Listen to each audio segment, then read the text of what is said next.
on here yet, Carol? Okay. Was it too early?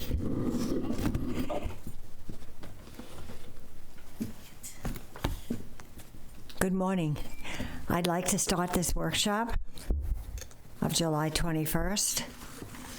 And first on our agenda will be the safety projects with Mr. Dumas. No, I'm sorry, you're Jody today. You're Jody in here. Perfect. We're good? Yep. Okay. We're good. All right. Well, thank you very much. Good morning, everybody. Thank you for the opportunity to talk a little bit about what we're calling round two safety and security projects across the district. If you remember, over the last year and a half, you as a school board allocated $23 million to enhance hardening of our schools, the security, physical security at our sites, all of our school sites, and we spent that time paying a lot of attention to front offices, where we created a secure front office, a secure front entry, a one entry to every school site, so there's one way in, one way out while students are there. We also spent quite a bit of money making sure the fencing around campus and the gating was all structured so that it also funneled people to that main office. So we've completed that process throughout the district at all of our school sites. As we were going around and taking a look and surveying before we started those projects, there were a number of items at school sites that we had added in the initial scope, original scope, which we later pulled out because budgets were creeping up and we only had the $23 million across the district. As those initial projects have finished off now, and money comes back off of some of our contracts, we have about $2 million left to spend out of that $23 million originally allocated. And what we'd like to do moving forward this summer is to go after what we're considering round two. At school sites, what that would look like are the items that were originally pulled off some of the school projects because of estimated costs. Those range and they change at every school site depending on the individual needs at the school site, but they can be things like automatic doors, making sure that we've got security on doors so that you can use your key card to get in. So our goal is to go back to all of the school sites and do what we're calling a round two. Throughout the year also, school safety teams have been meeting at every school site, and they, through their principal and assistant principal, their administrative team, have submitted items that they feel are important for their sites, and so we'll also take those into consideration as we move forward campus to campus, working on what we consider kind of round two, tweaking that physical security at every site. But really, the other thing I want to talk about this morning is non-school sites. It's one of the items we have not paid attention to in our first round, and so we'd like to address those kind of out of the box this summer. And specifically, we met with the operations side and some of the other team members and talked about which sites we feel would be our first focus in terms of non-school sites. We narrowed that down to basically a few sites, one of them being the Osprey complex. There are a bunch of buildings in the Osprey complex, one being main offices of transportation that tend to get a lot of visitors, and then down in food service and purchasing area, they have a lot of people come in down there for bids and things of that nature. So when we look at kind of phase one non-school sites, that's one of the facilities we'd like to pay attention to, and so we really want to focus on that this summer and want to make sure you had an opportunity to weigh in on that. The other facility that we feel has not had enough focus is the landings here, this complex. We would like to create a single point of entry here at the landings, which, as you know, the landings, the way it's laid out, does not really lend itself to single point entry. We had a small group of us from Cabin and other members get together about 2 months ago and look at options, and we've had an architect at least preliminary price those options and talk about what those things might lay out like. We've got those back, and so now what we'd like to do is kind of narrow down what that all looks like, what might be the best option here at the landings, and create a single point entry here at the landings during the day, so that we can track visitors. Since I've been at the landings, which has been since last summer now, there have been numerous times where I have people just kind of wandering around and they just don't know where to go. So I think we need to fix that. We need to make sure that we we receive people at the landings in a very professional way, provide a high level of service for them when they get here, and then show them where they need to go and get them there safely, make sure our staff is safe, and be able to do that. So again, that's going to take some physical changes here at the landing. So as we're talking about this, round 2, safety and security improvements, physical improvements at all the school sites would be first and foremost, and then we'd focus on Osprey, transportation, purchasing, food service buildings, that complex, and then the landings would be also an additional focus.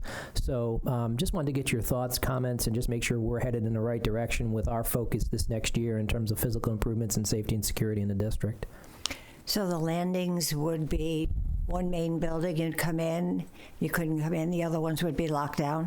So for general public, the answer to that would be yes. For school board staff, we would use our swipe cards, and so you would still have multiple ways to access the landings if you were an employee.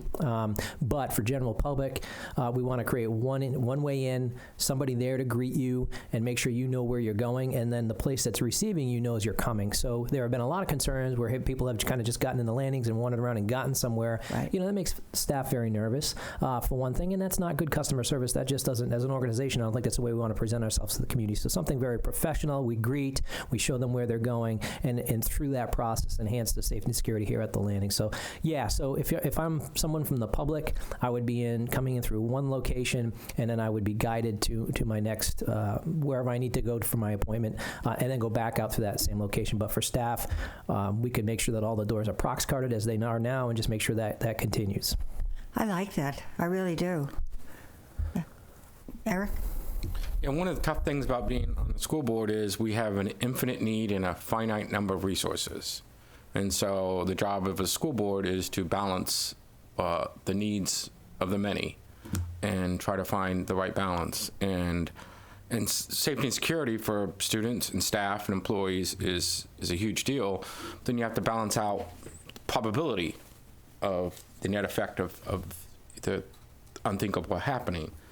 And then you have to think about last November, sitting in your seat with 3 principals who were telling us that the lack of capital dollars were affecting, that they were 3C schools, were affecting their educational outcome of the schools.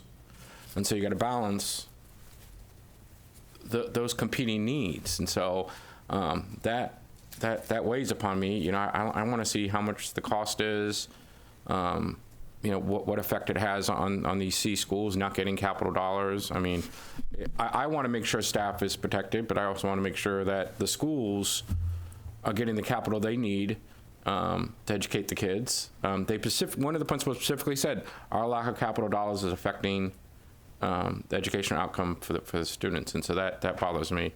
And so you're also saying that there's also going to be hit to the operating budget because you're going to have somebody, you have to hire a new staff person? No, we currently have staff here that answer phones, and so I think in terms of our strategy, that's one of the things we looked at when we had a small team of us getting together, look at options here. It was to create a space that we could staff under current staffing. We certainly don't want to, if you look at the landings, you start talking about single point entry, then it kind of, that conversation sometimes rolls into, well, what if we did it in 2 spots? Makes it easier. One in HR, one somewhere else. At one of the other buildings, but when you start to do that, now that requires more staff. So I was talking about the Osprey location. No, I think in the Osprey location, I think we can work with what we have there, and through whether it's what that front door looks like, whether it's some electronics at the front door that allow you to call somewhere into a call box back into the offices. We'll have to work with staff to see what works best for them. But I don't think we'll be adding up anything operational. I think we're all talking about capital dollars and trying to harden that front entrance and let people in those buildings know when somebody's at the front door and where they're going. Yeah, I support having a single point of entrance at the landings, and I support what you're saying, but I'm only hearing one side of the equation, and so I need to know how that affects specifically those 3C schools who specifically said, and I quote, lack of capital dollars is affecting the educational outcome of our schools. And so I need to see both sides of the equation, and I want to do both. But we only have money. If we only have money to do one, then I need to understand what that means.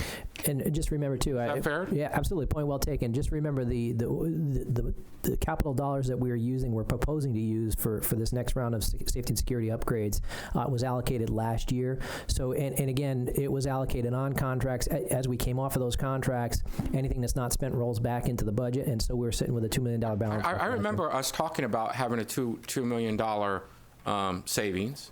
I remember the former superintendent referencing that, but I also remember the former superintendent saying we were going to use that money for the charter schools. And so it seems like you're using that $2 million twice. The original capital budget for safety and security was 25 million. Right. This is the 23 we had Right. left over after giving the charters their funds. So it's the 23, we've spent 21. So there's Oh, so there was 4. ultimately in the end. Okay, it was, that's different than when the previous conversation. correct. Well, there was 2 million unencumbered that was Right. available. I remember that charter. conversation. Yes. Now, of the 23 that was encumbered, we're coming in about 2 million below with the completion of the school's phase 1. I just want to make sure you understand that. No, agreed. I understand. I think we should have a single point of entry. Having people wander around, I understand that could make staff feel uneasy, but I also want to understand the other side of the equation and how that affects the school. Well, and I'm interested to know what the C schools were requesting capital-wise. I mean, they all receive a allocation of capital dollars individually, each school does. But if they had a particular project, my wonder is, are they part of the small projects and they were part of CPT, what's called CPT? And then when the priorities came out from the executive directors, theirs maybe weren't considered, or they're now part of the next round because they've just completed. I believe it was the November workshop when all 3 were here. Okay, we'll have to look and see what those actual requests were. Only one of those principals was specific about the request. The other 2 were not specific about what the requests were for the school. Okay. So we I can, would like to know that also, because Yeah, 'cause I'm- you can't just make a blanket statement like, not you. They can't just make a blanket statement that you need funding and you're not receiving it without us having some detail. yeah, so good point. And we actually just, Mitzi and I had a conversation with principals and assistant principals just last week, actually, and we talked about small projects. That process is just kind of what we consider finished up for the year. So everything that's submitted, we just evaluated with both Chris Renoff and Steve Cantese. We went through every site, and so we think we've got a good plan to allocate those dollars moving forward for summer projects. However, one of the things that Mitzi and I did say at that principal meeting was, if there's something not in there that you need, please let us know, because the other piece is, as with small projects, we're starting to move on that, get that funded and allocated for the summer, but we are about ready to start talking about the capital plan with you guys, with the board here in the next month or so. So we need to make sure we understand everything that principals want. Again, back to your point, Eric, so that we can make sure we don't miss something, and you guys have the opportunity to allocate money as you think is important.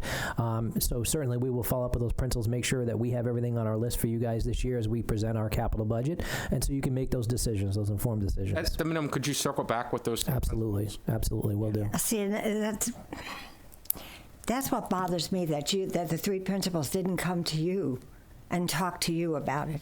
Well, it was in come to their November, so executive director and talk to you. they could have had a conversation with Todd. I wouldn't know. Chaotic month, but yeah. So Yeah, but you still should have known about it. I don't Jody in particular. Shirley, sorry. don't remember that conversation. I mean, what particular capital projects were they asking for? So one of the principals was actually responding to your question, Ms. Brown, and her issue was about, I think, drainage and rain, and the kids getting wet and taking off their shoes, and Okay. it was causing. I don't know if that refreshes your memory. It was the person sitting in this seat on the far side who made that comment. I don't want to name names. I walk into the kitchen from the dining table and I forgot what I was there for at this time. So it's like, yeah. But there were. Well, we there were can two circle other back people. with those principals Yeah. and find out what it is that they've requested and where it is. if The other they're part thing of I'd like to CPT or point out is the reason that part of the landings is locked down as much as it is because there was a superintendent that was killed in Lee County.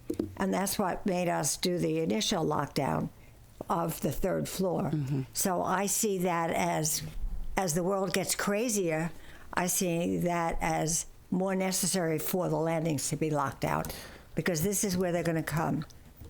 Yeah, and I would say, the other side of the flip side of that, in my opinion, is just the customer service piece. I mean, since I've been here, it's just, I don't think as an organization, it's what we want to portray to the community is, hey, show up at the landings and find your way around.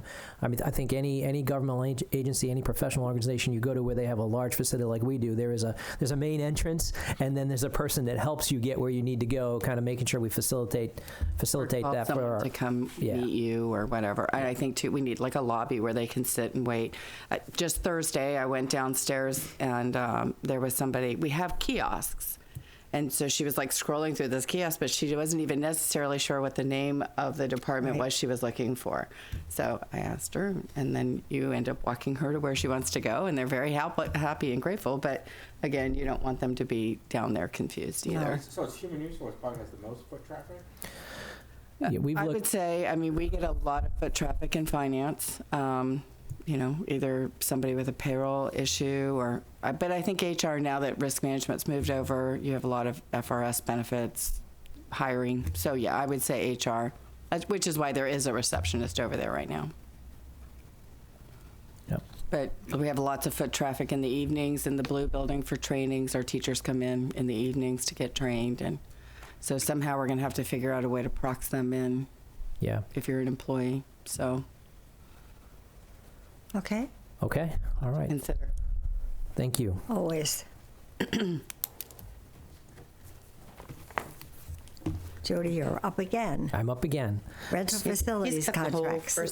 So I've got Don Hampton with me this morning. Don is Assistant Director of Facility Services. The next item for your consideration this morning is rental contracts and Facilitron.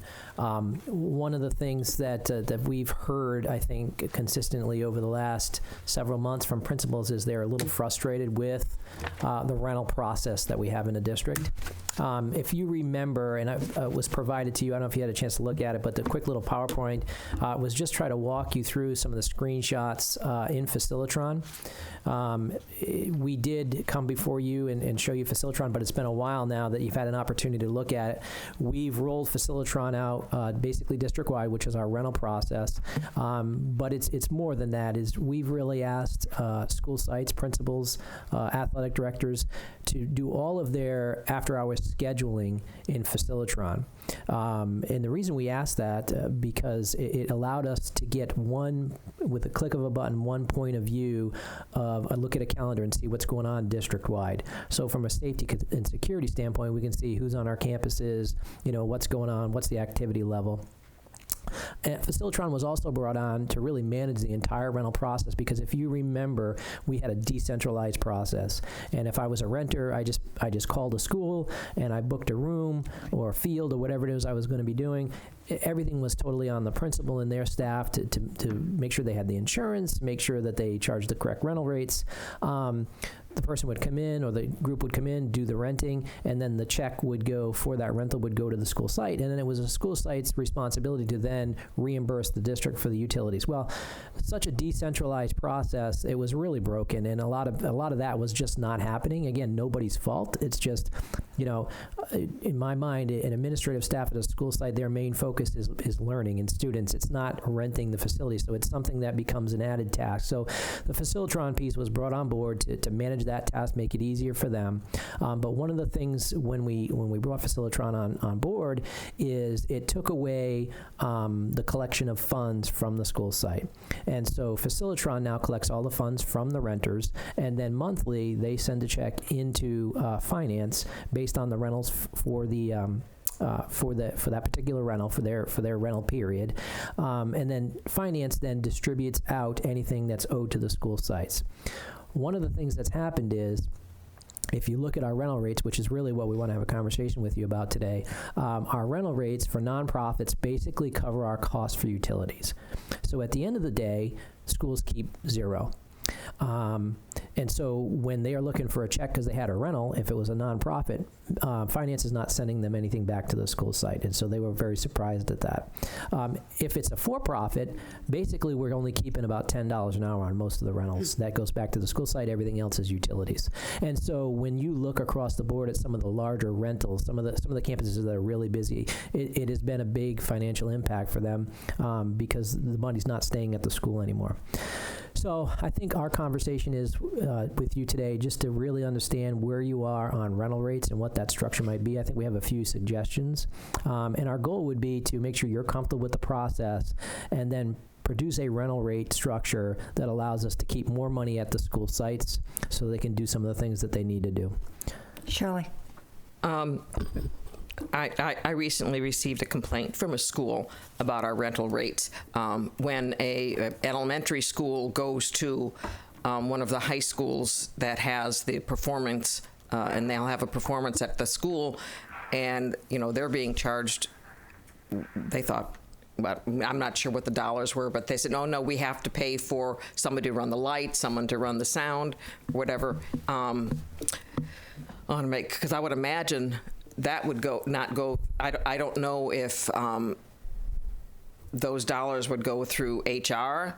I mean, are they through finance to pay, or would they go back to the school to pay the guy? But I almost think we ought to have 3 rates, one for our schools that rent these for programs, and then one for the nonprofits, and then one for the for-profits. So I agree, but it sounds like whoever did that rental did it incorrectly. So if it's an internal, so if I just pick a school, so I'm Gulfgate and I want to go use the Performing Arts Center at Riverview. Riverview would book that, so we'd have a conversation, I'd like to come, and this is what we'd like to do, and here's the dates. Riverview would book that as an internal rental. There are no charges.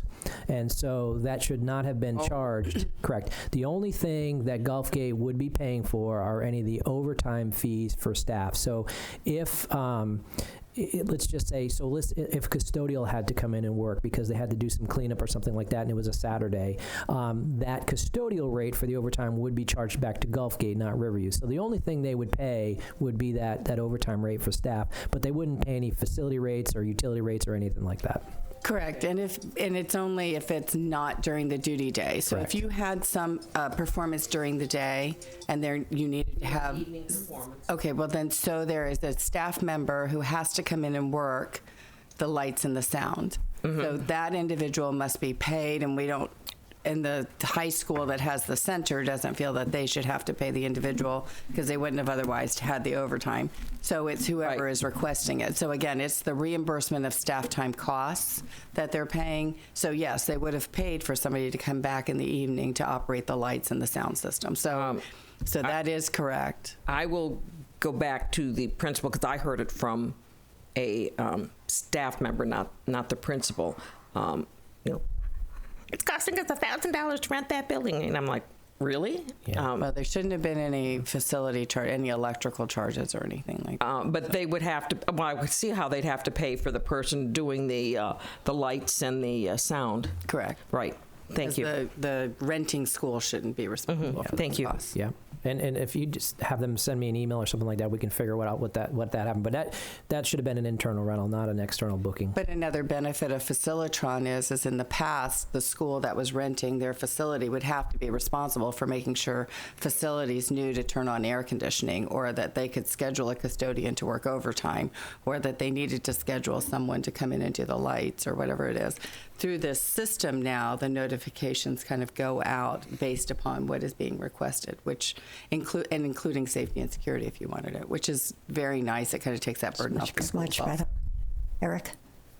Yeah, my only concern is, do we do a comparison to how these rental rates compare to other people's out? I mean, we want people to rent from us, and these are taxpayers who are most likely renting, and Sure. they've already paid for it. And so, I want to make sure that we're also, capitalism. I want to make sure we're not outside the realm of the market rates. Has anybody looked into that? Yeah, we have. And if you take a look in the packet, you should have some of the Yeah, compared. this is such small print. I know, tried. I I tried reading apologize. this with glasses. So I need to get We have, and I think you'll find our rental rates for comparable entities comparable, I would say. I think everybody's all over the road, and you'll see a classroom somewhere renting for $20, and you'll see it for $70 somewhere else. We're kind of like on the top tier, I would say, of rental rates in that top percentage, but we're comparable to other entities. Basically, and when we come back to you with the new rental rate structure, I think one of the things that we can look at, we're right now charging about $58 an hour for our with power, electricity, air conditioning, everything. It's about $58 an hour. I think we have a little capacity in that number to come down a little bit in terms of that utility rate. That would allow us to keep a little bit more at the school site. So I think that's one of the things we can do. Also, if you look at our structure, one of the things we're not charging for, and we really need to be able to capitalize on, are tables, chairs, special setups with mics and things like that. I think most districts, most entities do charge for what I'll call FF&E, special equipment, and then all of those charges can stay and get reimbursed right back to the school site, because at the end of the day, they purchase those things through the school themselves. So I think that's the way we can provide a little bit more revenue back to the school. And then one of the ideas I wanted to discuss this morning, and Shirley, I know you brought it up with me, they do this down in Venice. Some of the larger events, like at the VPACs, do we want to charge a per ticket flat rate reimbursement to the school to support students? So I know down at VPAC they charge $1 a ticket. So if I have a very big event in there, then a tribute band or something like that, and I sell 600 tickets, we don't do that currently anywhere but VPAC in Venice. Do we want to look at doing something like that standing across the district, where we say it's $1 per ticket that comes back to the school? So just kind of trying to float those ideas and get your thoughts on how that might look, and if we want to do that as a board. Shelley?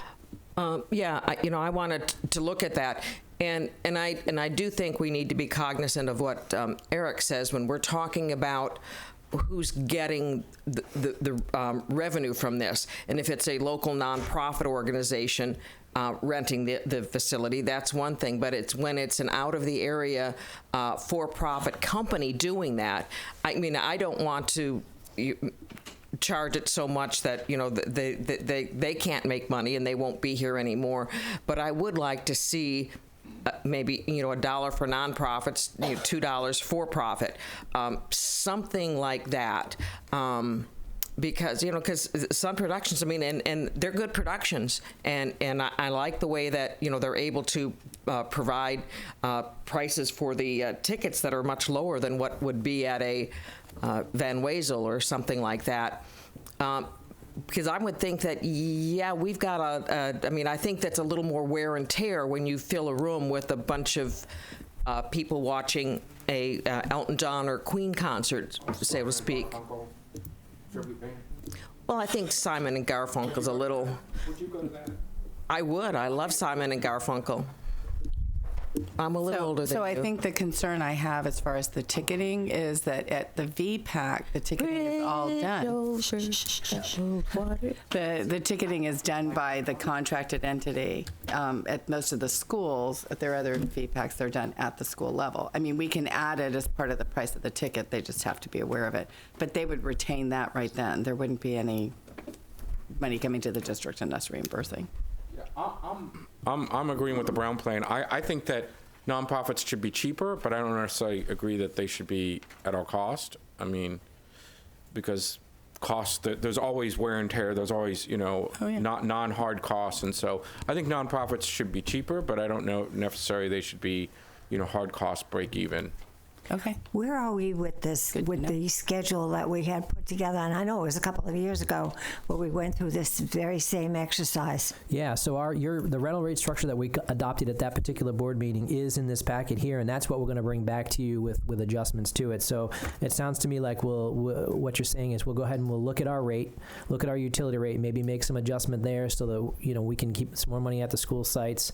We will add charges for equipment, chairs, tables, things like that can be kept at the school site. And then we'll look at adding something like a small per ticket charge for the larger events that schools that do a lot of those big events like Riverview will be able to keep some of that revenue at their particular site too. But when a school has a play, like if an elementary school such as Philippi Shores has a play at Riverview next month, that's it's not starring, but she's one of the cast, a certain little granddaughter, that we're not putting a per ticket charge on a school to school.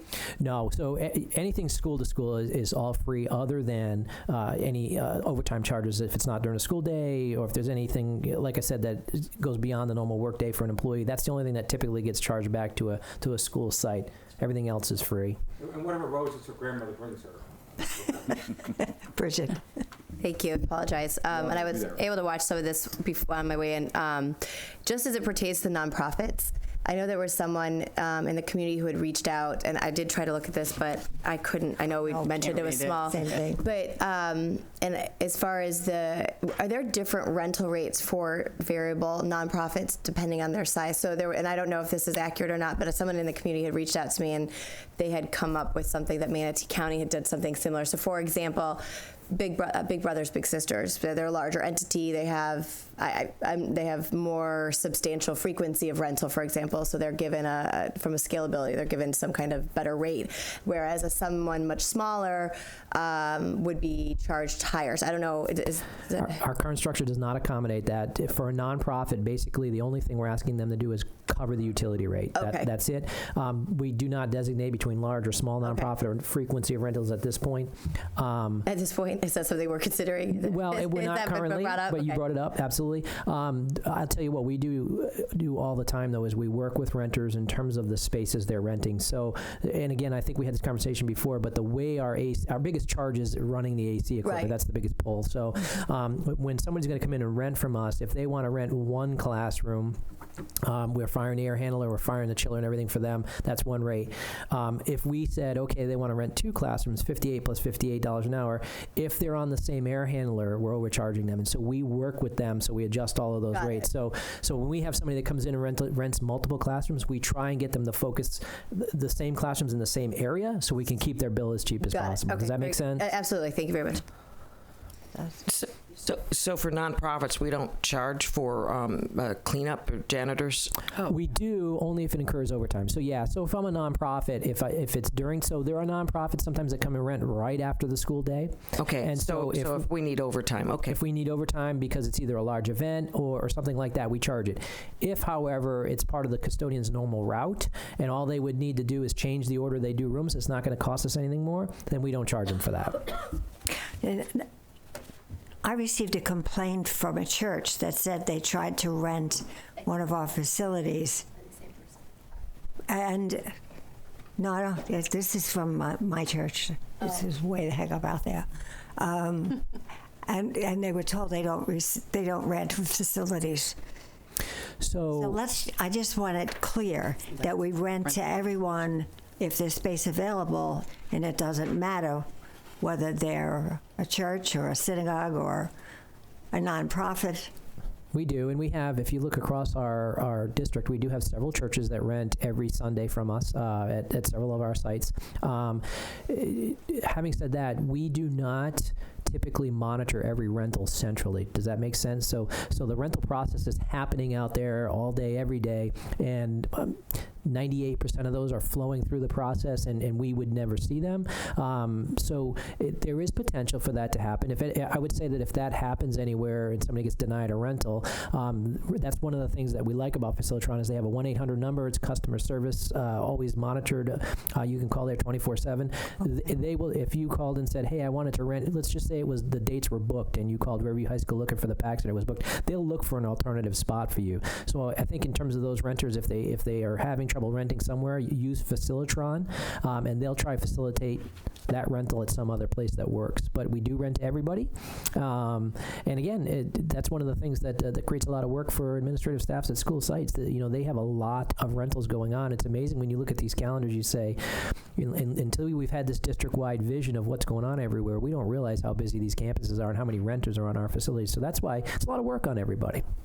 Do you have a Facilitron number on your? Off the top of my head? Yes. I don't, but I can definitely get it to you. Yeah, no problem. Is it 1-800 Facilitron? I would suggest that perhaps we put something on the website. If you want to rent, this is what we, how we go and this is who you need to contact. I think the other thing we need to keep in mind too is parking lots, because if they're using a parking lot, with through something that's being rented, and then you're using the parking lot, or like I'm thinking of Sarasota High and the circus. The circus has their own facility, but they use that parking lot. But then maybe the school will have something, and then there'd be a conflict. So I think there has to be some coordination when there's shared parking facilities too. Just something to think about. Sure, absolutely. I think they work it out. From what I'm hearing, they work it out. Okay, so what it sounds like we'll do is we'll take this kind of information back. We're going to modify our rates a little bit, and then if it's not on the next board meeting, it'll be on the following board meeting. We'll bring back the rental rate structure, which will allow us to keep more money at school sites, and allow you to take a look at it then. Great. Did you I saw the Bee Gees. I liked it. 50% off piece? I saw the Bee Gees when I was in my 20s, We have a 47 full years agenda, ago. guys. Just say it wasn't real package in it. Mitzi reminded me. Mitzi reminded me I did neglect to discuss something, and so I apologize, Mitzi. One of the last time we had this conversation a few years ago, one of the comments that did come up at the board meeting was giving a discount to people who are to organizations that are frequent renters that contribute some way to the school. So I'm a church and I rent at Sarasota High all the time, and I upgrade their speakers, and I pay $25,000 to put new speakers in the facility. I think the board had a conversation about giving them half off their rate until they recoup that cost, and I think that's become problematic for us, and so I think we want to just talk about that a little bit more and flush that out. To be honest with you, I don't think we've done that anywhere yet, unless it's been done without me knowing about it. So I think it's just troublesome to try and manage that process. So, Eric. I just want to make sure you remember what the policy says. It was if somebody upgraded a facility and the principal accepted. So if you decided we want to upgrade the speaker system in the gym and the principal says our speaker system's fine, we don't need it. But if you want to upgrade it for your church, they would not get a discount. But if our speaker system in the gym was almost out and the school district was going to have to pay for a new speaker system and the church stepped up and said, we'll pay for 100% of it, and the principal needed it, it was only at that time that we would give them credit. So it was saving. I have to ask you this, Eric. Is there a tax write-off for that? If they don't, For the person who's purchasing for. Yeah, for the purchase of something? well, if it's the example of a church doesn't pay Yeah, tax. if it's a nonprofit, a church wouldn't pay for it. His example was a church, and church doesn't pay taxes. But anybody else would. If it's not a 501c3. Pardon me? If it's not a 501c3. I would think like the Sun Productions, and I'm not sure if they've done. If they come in, they're the ones who would bring in Simon and Garfunkel, or Paul Simon. If they were to have put something in, and I'm thinking they might use their own light and sound people too. I'm not sure. But it's incumbent upon, what I don't recall the policy, but what you just said, and what I listened to on my way here was, because I know a lot of this frustration was some of the revenue that was being incurred by the school sites prior to Facilitron. Mm-hmm. So in this scenario, if the principal signed off on it, is it more of a centralized issue that I mean, it would be more to me an administrative issue. Who's at the school is going to be tracking how much of a credit they've given to that renter over time, especially if they don't rent all the time and they've got a $12,000 credit sitting on the books. But if somebody doesn't rent all the time, are they going to really spend $25,000 to upgrade our facility? So then that means that they would get 50% off their rental forever. I guess it's just a matter of who is going to monitor that when we have a centralized process to run rentals.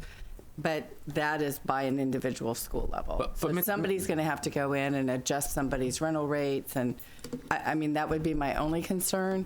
And again, if they're a for-profit, they would have deducted the contribution as a donation and in the following year receive a taxable benefit by getting a credit off of their rent. So those are just some other considerations that I was worried about. And we do have one entity. I was like, is this a real life issue? Well, it's happened in a couple of occasions. I mean, but I do believe that at least as far as the Venice Performing Arts Center, there is plans to upsize some of the equipment when it's due for replacement.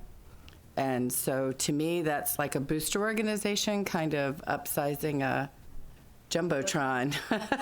Right. It's like, it's great, but the district's only responsible for what is our standard, and anything beyond that becomes whoever wants to do it. Stuff like that. How does that work? We do all the repair work. Yeah. Yes, Eric. But in your scenario, you talked about two different scenarios. In your scenario, someone didn't rent that much, they would highly unlikely that they would spend $25,000 to upgrade a facility that they barely ever rent.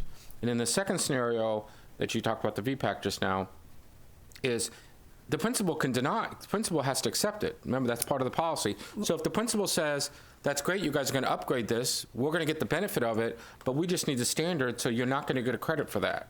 So the principal has the ability to say, you're not going to get a credit for that because you're asking for the super duper. It's only the situation where equipment's going down and it's going to be $25,000. Would I rather the school district shell out $25,000 of our own money, or basically split the cost with them through over time? They're putting up, they're going to get $12,000 credit, and we're going to get the equipment for half price. So why would we not do that all day long, twice on Sundays? Usually we are paying for what is our standard, and they're only paying for the upgraded piece. Correct. So the principal has the ability to say no. The principal says, no, that's an upgrade, we're not going to do that. But if they're going to, the But boosters... you're saying they have to accept it. I guess that's Yeah, what they have the to accept concern it. is they're always going to want to accept a donation. Yeah, but They're they're not understanding the administrative side of it. Well, or they accept the donation because they don't want to deny them, but then they don't want to give them the credit necessarily because then they're not going to retain But the principal could say, anything. well, we're only going to, you spend $25,000, we're going to accept $10,000 of it, because that's how much the standard would be. I'm trying to save the district money by us not having to, if someone's going to put up a scoreboard or, speakers or put in something that we would have done ourselves. So, for example, let's take a track. If the track said, we spent all this money on rubberized track, if somebody would have came to us and said, listen, we'll pay for the rubberized track so the school district doesn't have to, and then when we want to track meet, we want credit for it, I would say yes, and he'll sign here before they change their mind, because we would save the school district would literally save hundreds of thousands of dollars if we would have gotten someone to rubberize our tracks, and we'd only have to pay them 50 cents on the dollar. Remember, when we pay them 50 cents on the dollar, it's going to be over years at 0% interest. So we get to take their money, we get to pay them back over 5 to how 6 it years works, at 0%. Yeah, that's exactly how it would work. But it doesn't work that way. Normally we pay what we would pay. They only pay to upgrade. No. But then we wouldn't accept it. In that scenario, we wouldn't accept it. I mean, if it's a $100,000 track and it normally would cost us $25 to resurface it, then we still pay $25. It's an agreement that we work out, and they pay just the upgrade piece. So upgraded auditorium. For example, going back to rubberized track, Venice High decided that they wanted to make their track green, because I think the rubberized was some other color. Huh? It was red. It was red. So Venice raised money to make it green. They would not get credit for that. Correct. But what I'm saying is, if they had agreed to rubberize it and spend, how much did it cost to rubberize? They- 30,000. No, the rubberized. Thousand the upgrade. No, the rubberized. So it's Let's say it was $100,000. It's more than Instead of us paying $100,000, instead of the school district stroking a check for $100,000, we would stroke a check for $0. They would rubberize the track, we would accept it, and then they would get credit over multiple years, the $50,000 at 0% interest, and we would get paid back. They would pay us back over years. That is a wonderful deal for the school district. It just doesn't happen that But way. it- so- Also, wait. I mean, I want to guys talk. know- From a finance point of view, and accounting point of view, that is a great deal. And I if would like anybody to- wants to do I that would like for to my speak. business, I would like let to them speak. upgrade my business. I would still like have to the floor. speak. Yeah, but I still have the floor. But you have it for an hour. Okay, well, I still have the floor. You can take a vote to vote to close the discussion. Oh, I don't want to do Yeah. that. So if somebody wants to go out there and upgrade my office, I'll give them 50% off on taxes. So if someone wants to But you also I would do creating, that deal all day long. you also creating a nightmare for the district as far as accounting and keeping track of all of this. But you have to hire staff to do that, because someone magically is not going to appear that's going to be able to track this.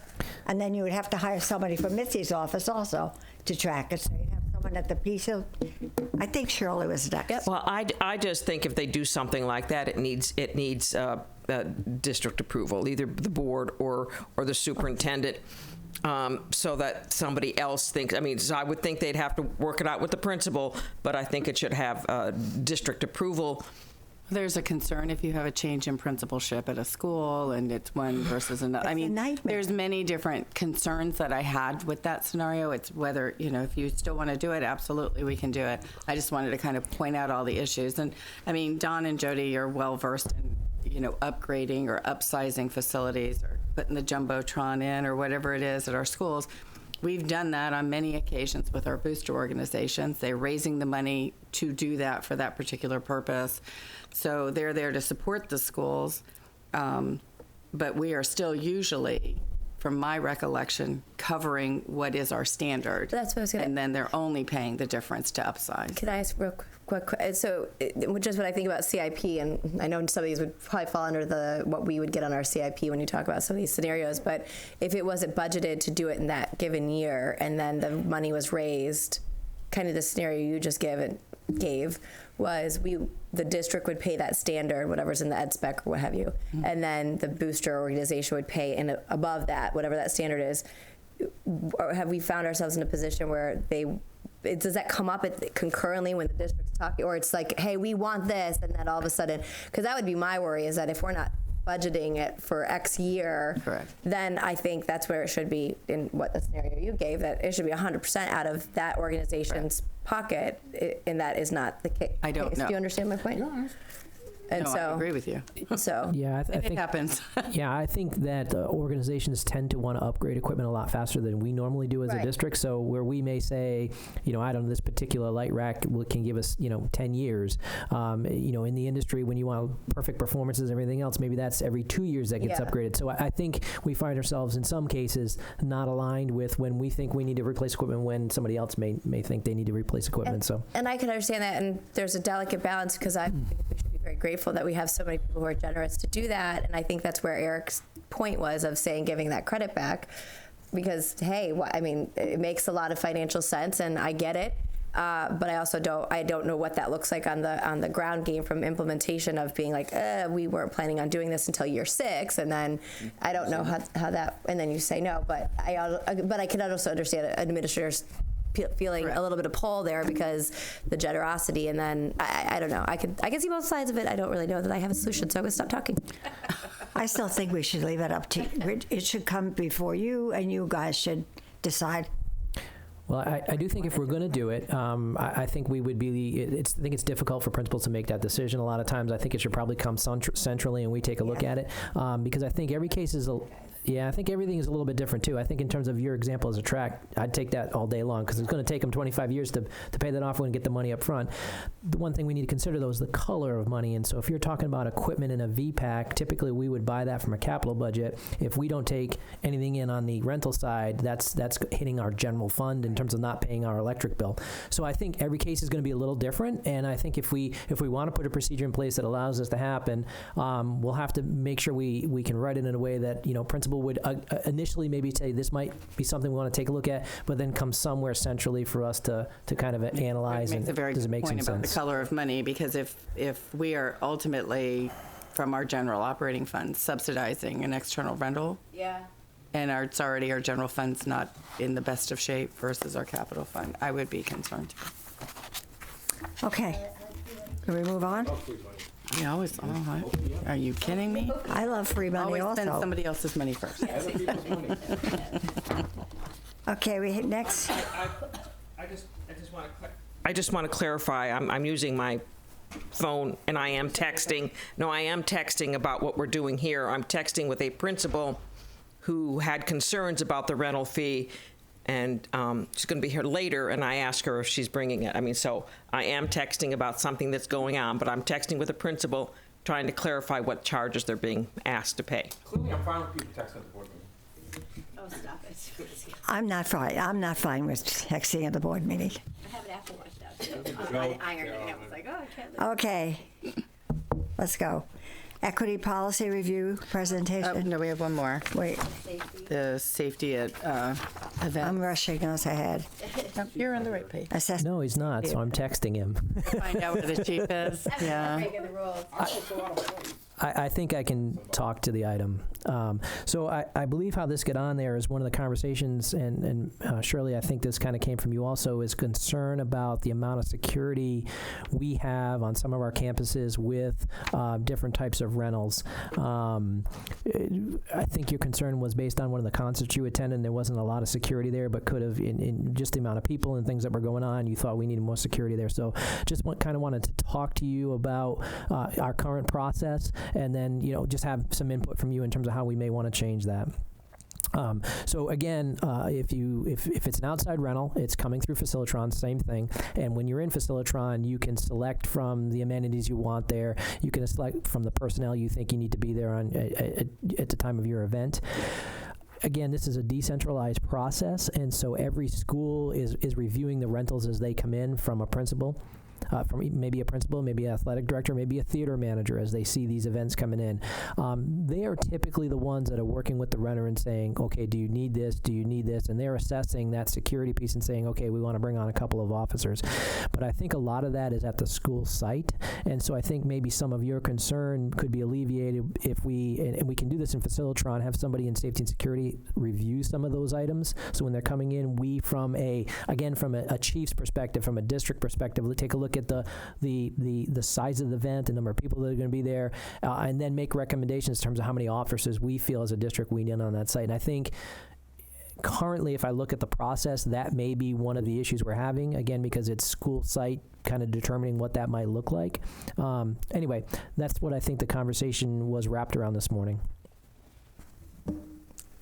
Yeah, I mean, I do have concerns. Oh, I'm sorry. That's okay. No. I would just say I think that it would make sense if we have some kind of benchmark or baseline, because I believe it would be so if I'm understanding it correctly, whoever is now there's two. If it's outside entity through Facilitron, that's one thing. But then what if it's a athletic event or a school-sponsored event, I guess would be the right thing. Mm-hmm. And so that does incur costs for overtime to have officers on there. I know we've had a long conversation of how the compliance of any time and yada, yada, yada. But taking that aside, because I don't know if that could be an endless conversation, any school-sponsored event and even or third party, I mean, I don't want a third party go on the cheap and it put anyone at risk on our site, because even if we have indemnification clauses and all sorts of stuff, that's still something I think we should have a benchmark in there. But also school-sponsored, because that is what happens. I mean, it's going to be an incurred cost, whether we're talking school-sponsored or third party, and we have a baseline of if you have X amount of people, we should have X amount of security. I mean, I don't know that would be a chief question. Yeah. Is that, so we don't have that in place right now. I know we do have security on outside events. I want to make sure when anyone's watching, it's not that these are unsecured scenarios, but there's not really a calculation or anything like that. Right. I think in terms of the large events like a football game, I think we've got that process nailed down, and I think we've got that staffed correctly. I think this may be for some of the other under the radar events, maybe basketball games, different types of events in the PAC Center, concerts, things of that nature. I think that's kind of the areas we need to focus on, create a standard and say this is kind of the standard we need to have in a district. And then again, have somebody from the safety and security department put an eye on all of those rentals, whether it be internal or whether it's a booking from the outside, and just say this is kind of the standard we think needs to be at that particular facility for that event. And for a liability standpoint, even in that sake, if we had our safety and security, our chief of police kind of sign off on them, let's just say, as they roll, as opposed to having like a baseline, how does that put us? That's probably more of an art question. Art.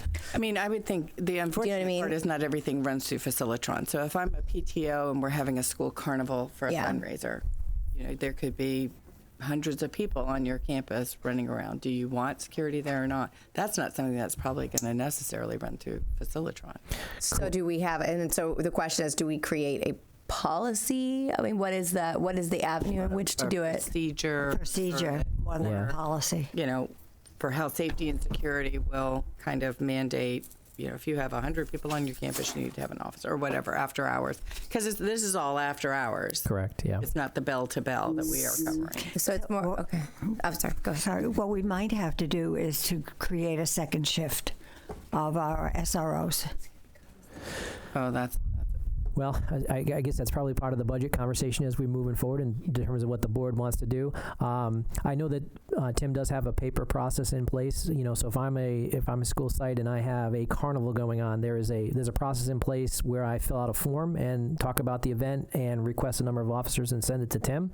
I just think that in order to kind of support that process, we just put some standards together to say if it's this type of event, we are suggesting this on campus, and a little more formal guidance and oversight in terms of what we think makes some sense. And I think that might help alleviate some of the concerns as you've been at some of those larger events where you feel there's not enough security.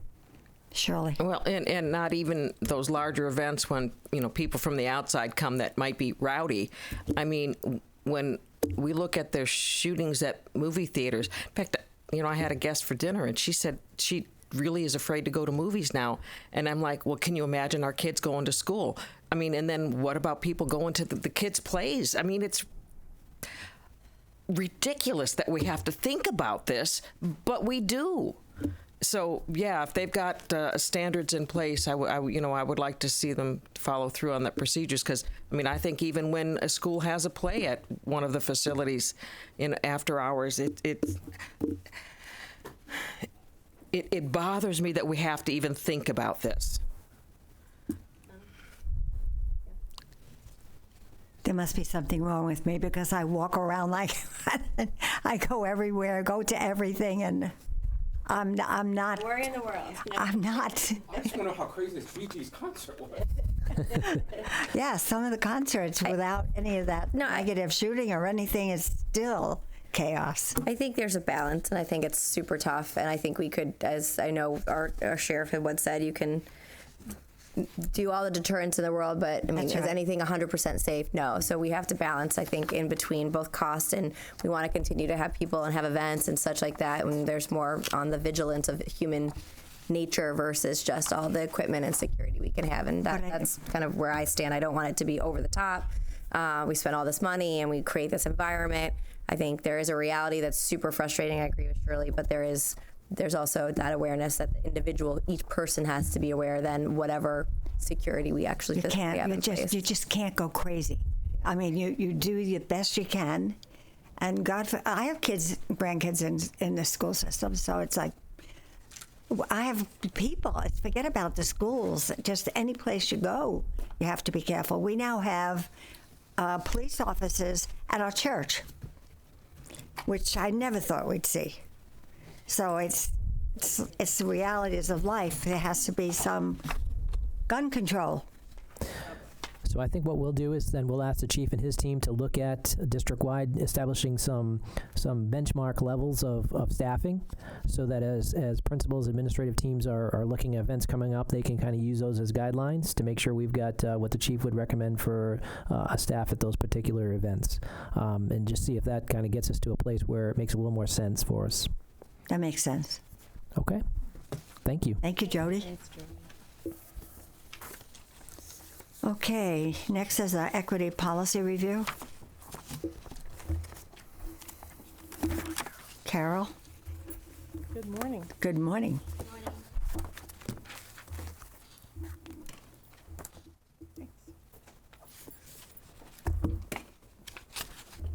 Good morning, and I'd like to take you through where we are at this point. In December, I brought you 14 firms. You narrowed that down to 3 firms. We have Diane Millet and Associates, Kroll Group, and MGT Consulting. MGT was your alternate, taking the place of HRM Consulting out of California. So because of the distance, they pulled out. MGT is here. I asked them to present for 15 minutes with 5 minutes for question and answer, keeping to my 60 minutes. And I asked them also to expand on their experience with government, K through 12 and post-secondary. I asked them to tell you about their ability to train and the sustainability of that training after they complete. Okay, Thank you. so Could we as a board not interrupt them and let them finish their presentation and ask questions? It's hard, I know. Write the question down that you have so that they can finish their presentation. Be much easier than chopping it up. and you do have the presentation materials, but some of them have brought their own copies also Okay. for you. So I will get Diane Millet and Associates first. Thank you. Great job, Carol. Thank you. And just for clarification, they're sitting in the lounge. We've asked them to sit out there so that they are not seeing, no one has an unfair advantage when they're presenting by No, seeing you the just others. did. As much as Yeah. This is my life. intense. Good thing.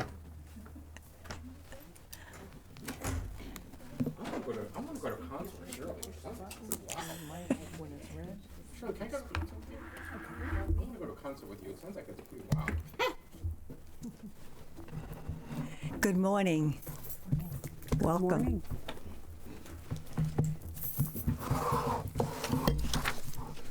Good morning. Mike? Good morning. My name is Diane Mie Cook, and I'm the President and CEO of Diane Mie & Associates. And joining me today is Leslie O'Mara, who's a vice president with our company, and she heads up the human capital and organizational development practice of our firm. Has everyone, we had emailed a copy of the presentation that we're going to follow today. Yeah. So we'll go ahead and follow along there. First and foremost, I hope everyone had a nice weekend. Yes, thank you. So we were invited to respond to the RFP. Can you all hear me? Grab the red button first. Okay. Red light on? There we go. We were invited to respond to the RFP for the equity review for Sarasota County Schools. And I believe that we were invited because of our experience working with K-12 districts, not just in Florida, but outside the state as well.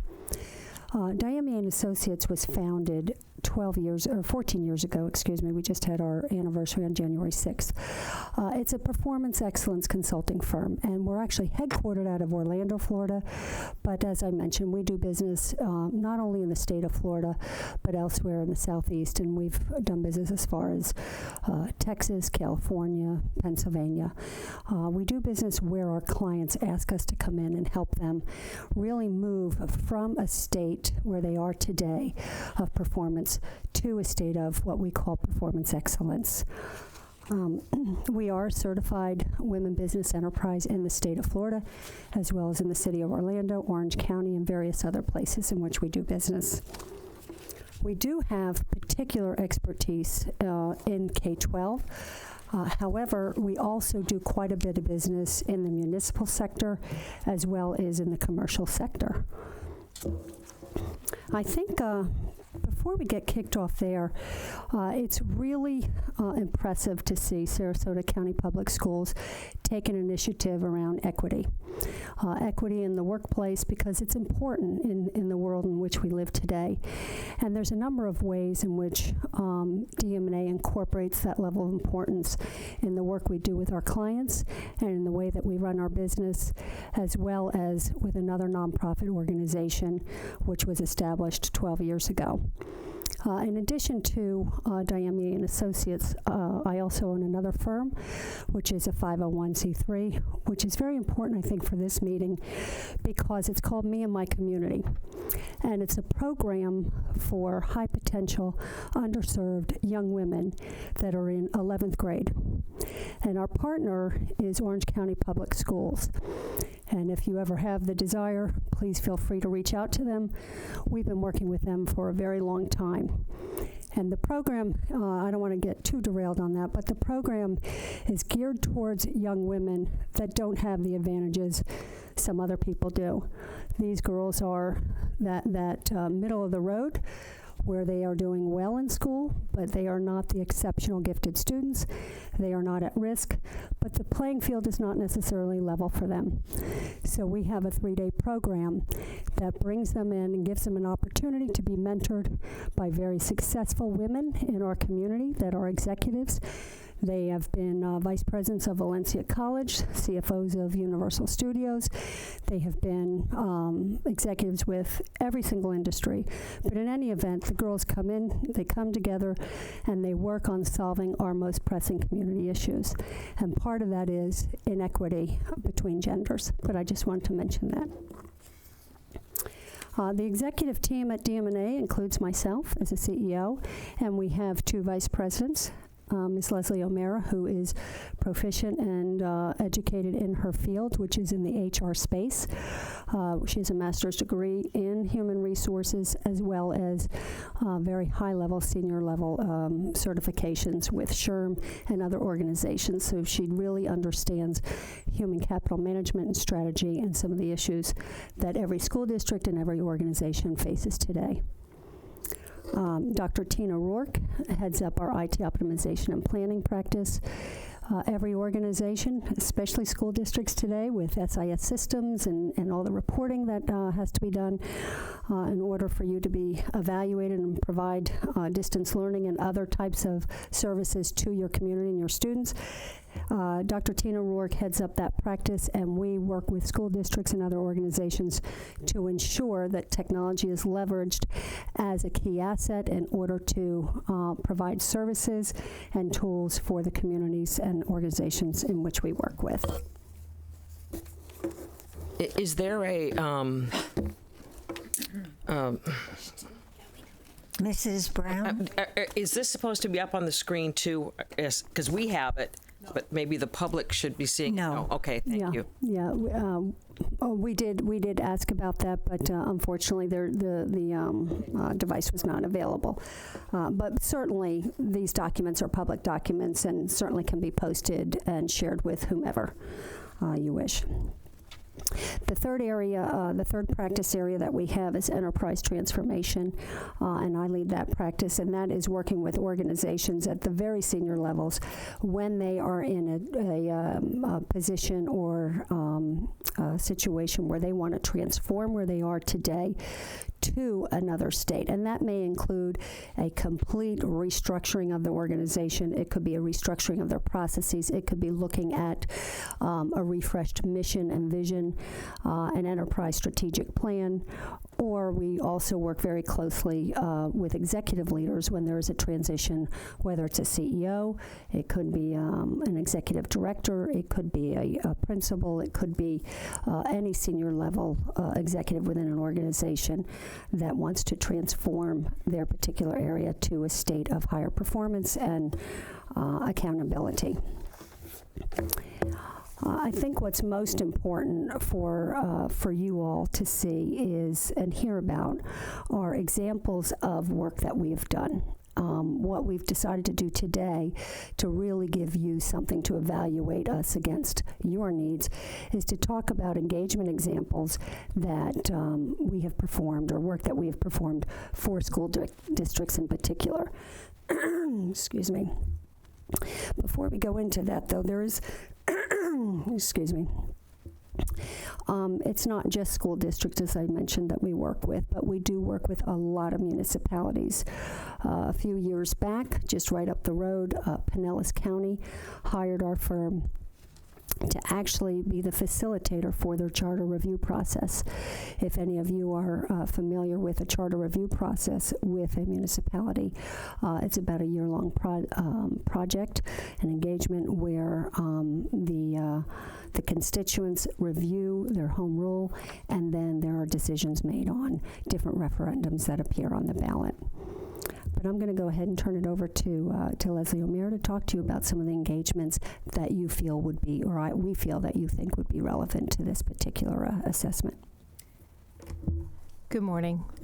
Thank you again for having us this morning.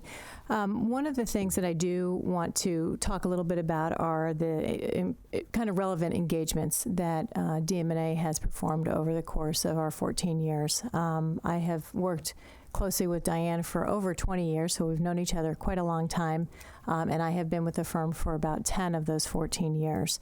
My career started, ironically, in K-12 education. So I am a graduate from Florida State University, taught 8th grade up in Orange County Public Schools, science, and then transitioned that experience in education to the private sector in training and development for Office Depot's headquarters down in Delray Beach, Florida. So that was really the start of my HR career, and then became very passionate around human capital and organizational development because of that.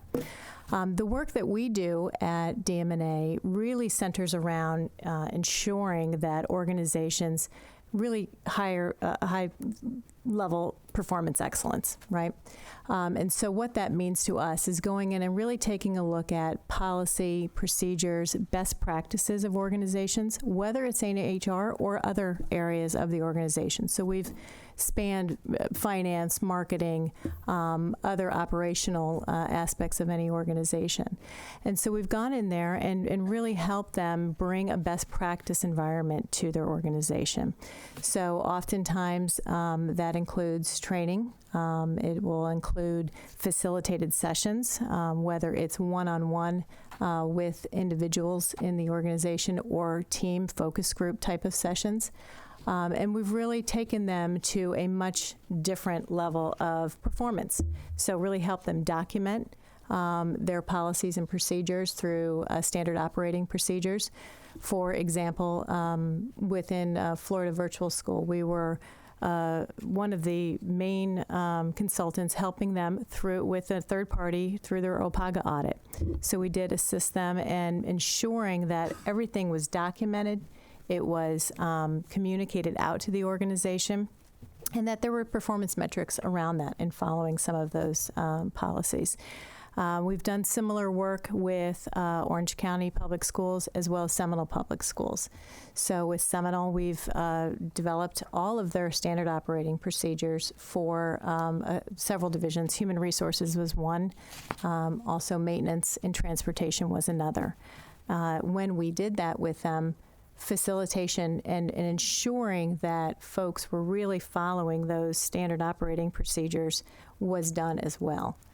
Around all of these engagements, change management has been a big focus of the work that we do. So ensuring that we bring a very focused change management effort, both in communication and facilitation to those organizations was critical in ensuring that long-term success was in place. Most recently and currently, we are doing some work with Fulton County Schools up in the Atlanta area, also around change management, ensuring that all district employees are aware of some of the changes that are going on, major technology changes actually, in terms of how that they perform their duties and their jobs on a daily basis. And so that does require kind of touching every employee and ensuring that that message is put out there. So those are some K-12 examples of some of the work that we've done most recently. Our firm and in the human capital practice, we have a number of consultants who facilitate a variety of different work sessions, whether it's strategic planning, any kind of leadership development. So we do quite a bit of that type of work, where we definitely work very closely with individuals in those organizations to ensure that they have the tools that they need to perform their job successfully. Within that, we also do quite a number of leadership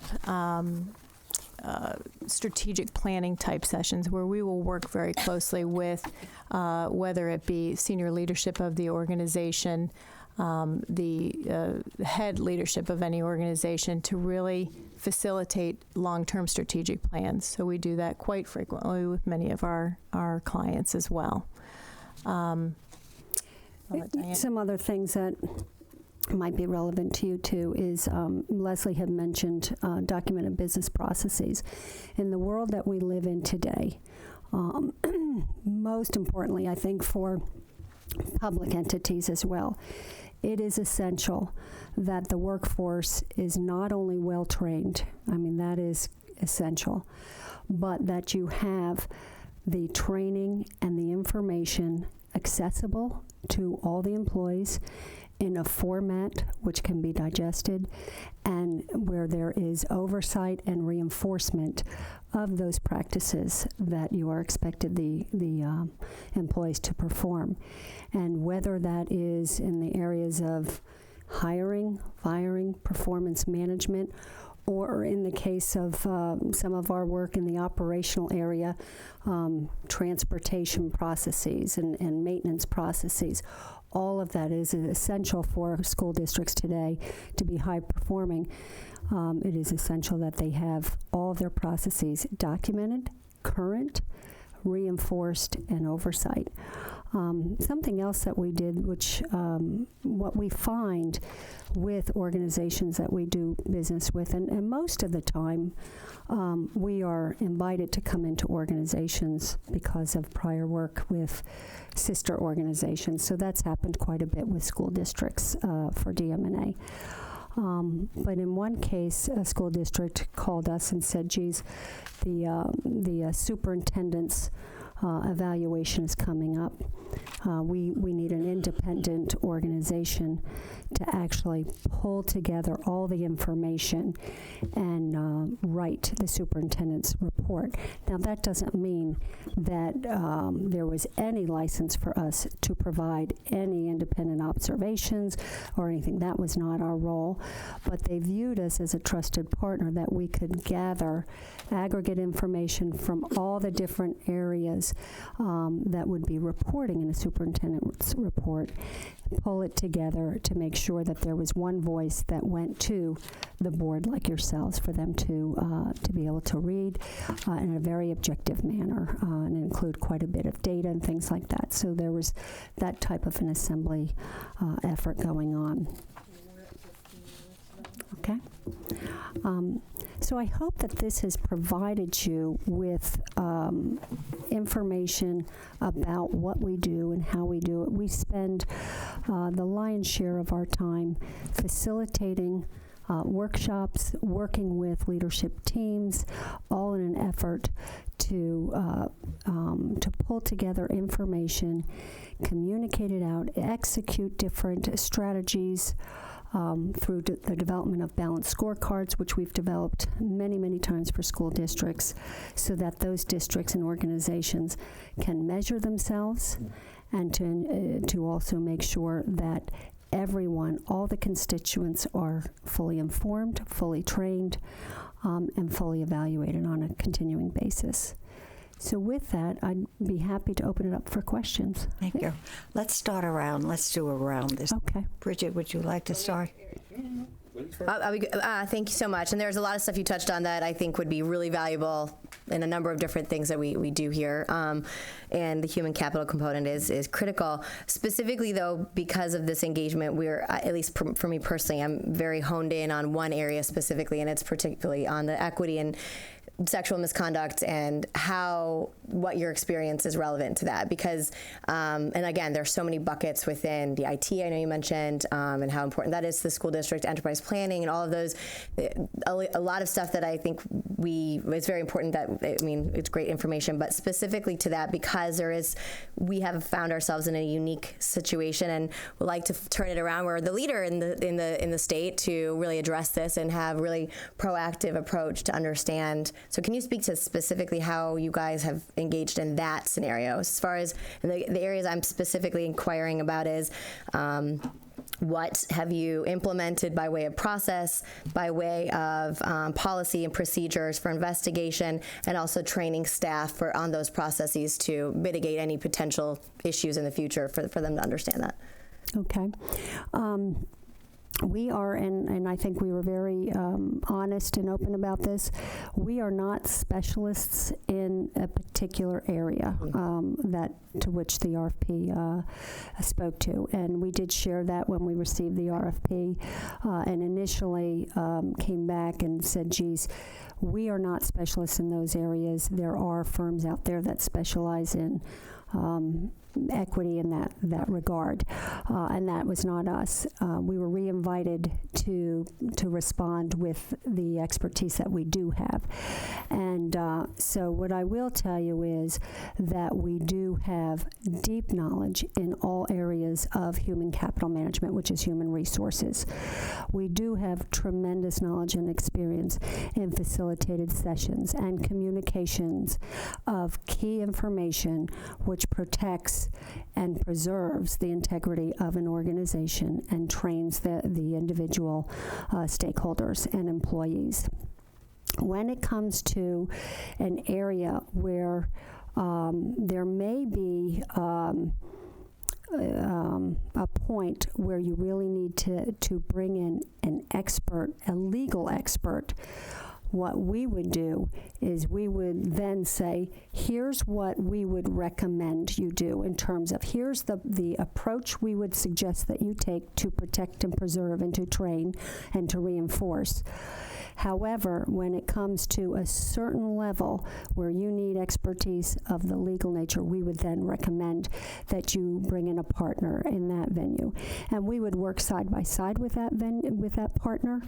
But we are, like I said, experts in human capital management, processes, organizational excellence, measuring your performance, holding yourselves accountable, and structuring the organization in such a way and having practices in place that you do have an entire leadership team that understands their responsibilities and is accountable for training and developing and reinforcing standards which the district develops alongside with DM&A. Does that answer your question? Absolutely. Thank you. Thank you for your candidness as well. I appreciate it. Eric? I have no questions. I'd really like to thank you for this, because one of my concerns is we bring somebody else and they really don't understand what particular issues we have with schools, because it's a little different. I mean, it's not just our employees, it's also even our students we have to protect. And so I'm glad that you brought this in, and I really think that we need to hit those 3 P's: the policies, procedures, and the practices. It doesn't do us any good if we've got the policy and procedures in place, but we don't have the practice, which is the training, the ongoing training. And I think that you can work with the school districts that you've worked with before and find out what they're doing and find out what some of those best practices are. I'm sure you will be doing that. So I'm very happy with what you've presented. Thank you very much. Jane? Well, I want to thank you for coming. And I like the fact that you're in Orlando, because that's really close. I like the fact that you have worked with Orange County, because I work with Orange County a lot on the state level, some of the school board members and superintendents and so forth. What specifically projects have you been involved with in Orange? We've done a number of things between Orange actually and Seminole County. One of the things, well, certainly on the community side, they are our key partner there. But we have also worked with them when they were going through a process of identifying a very senior level role. They reached out to us and they asked us to go in, and we were actually part of the panel that helped them select one of their senior leaders. So they reach out to us on, we've also worked with them on developing their technology strategy. We've worked with them on a number of issues, and they had a point there where they said we need to move forward. As you probably know, it's the 8th largest district, I think, now in the nation, and we were very honored that they called us and said we would like you to go ahead and facilitate that for us and put together the documentation of the strategic plan, which included a lot of data gathering. So it wasn't just going in and facilitating and saying, what do you want to do?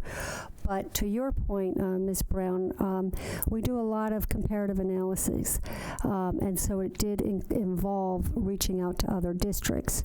Another district, Fulton County, actually engaged us to perform a comparative analysis for them on spend, processes, success, metrics, measurement of districts that were in their same size and scope grouping.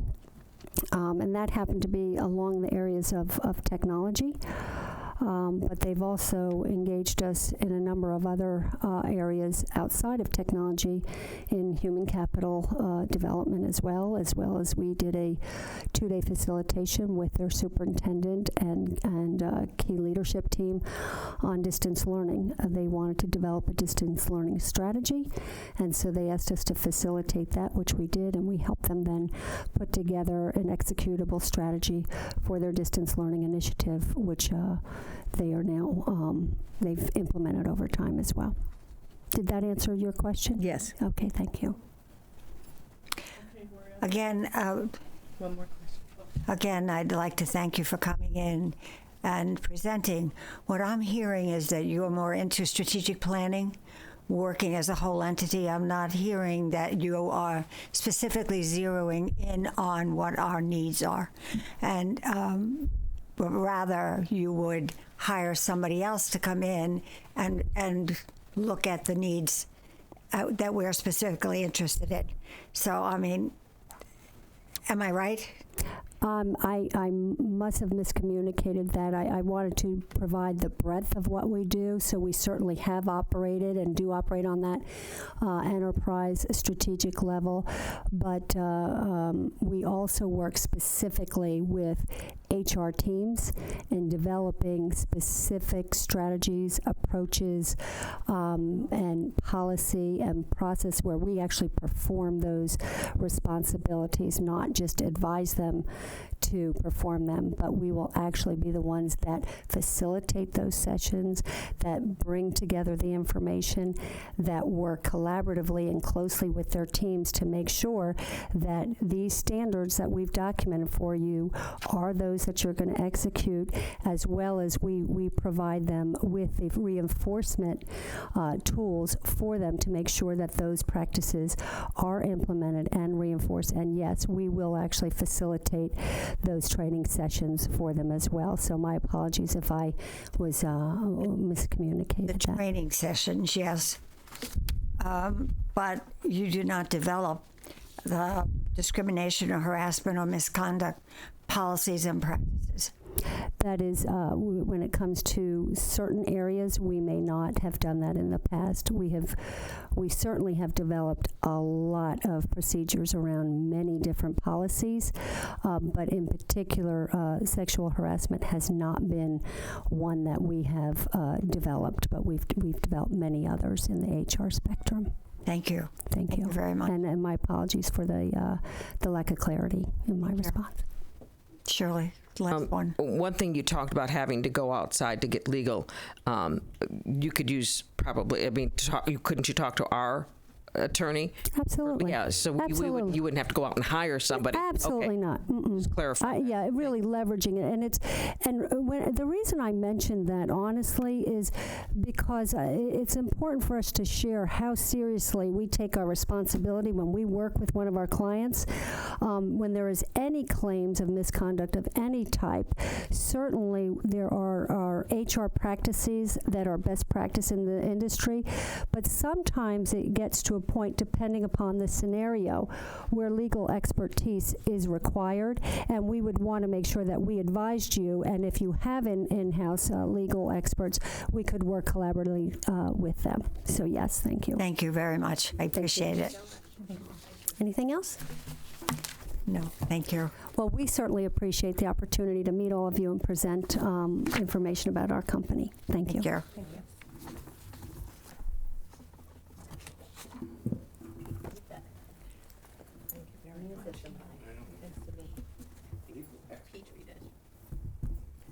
Okay, the next group is the Kroll group.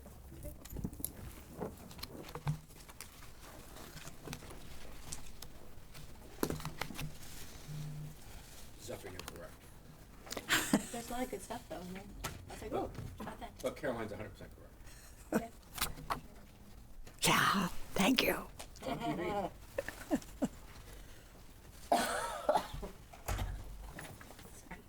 Welcome, cough, cough. Welcome. Thank you very much. Good morning. We have defumigated the place. Oh, really?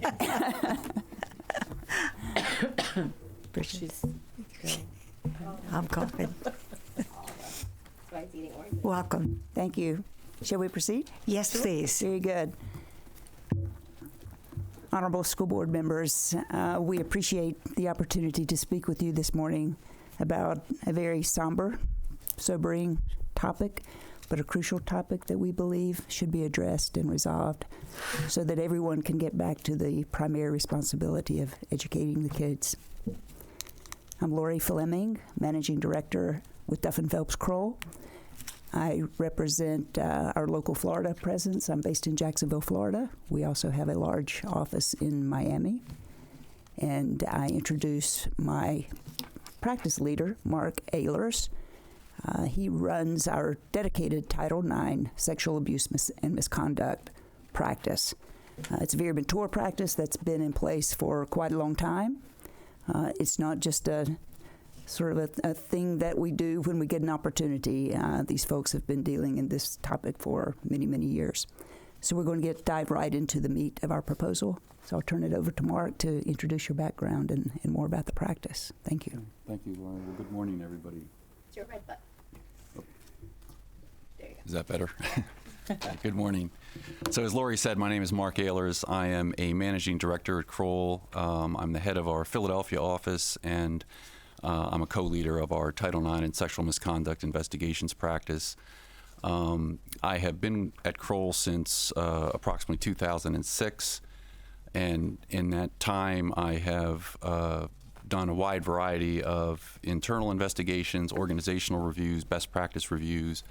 I've done a lot of work with educational institutions, probably as much as anybody at Kroll in that time frame, in a wide variety of contexts, some of which I've outlined in our proposal as far as our case examples go.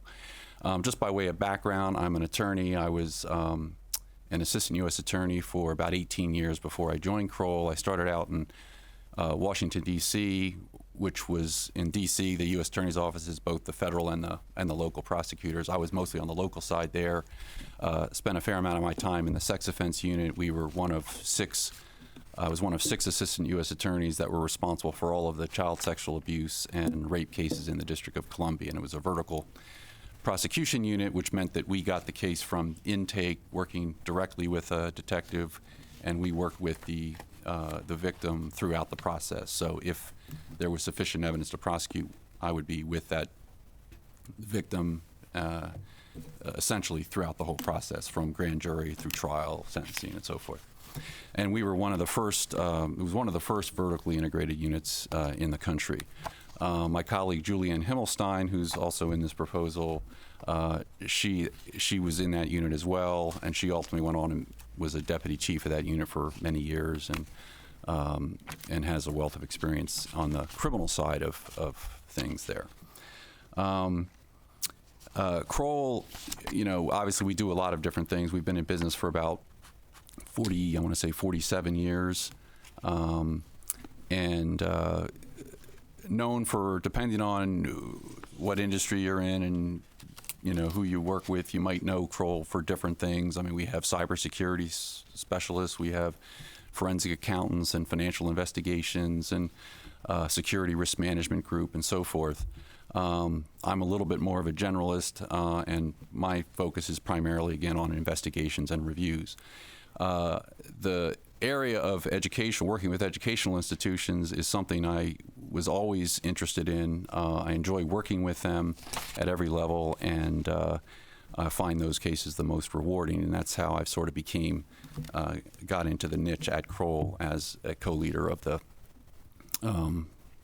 Title IX and sexual misconduct practice.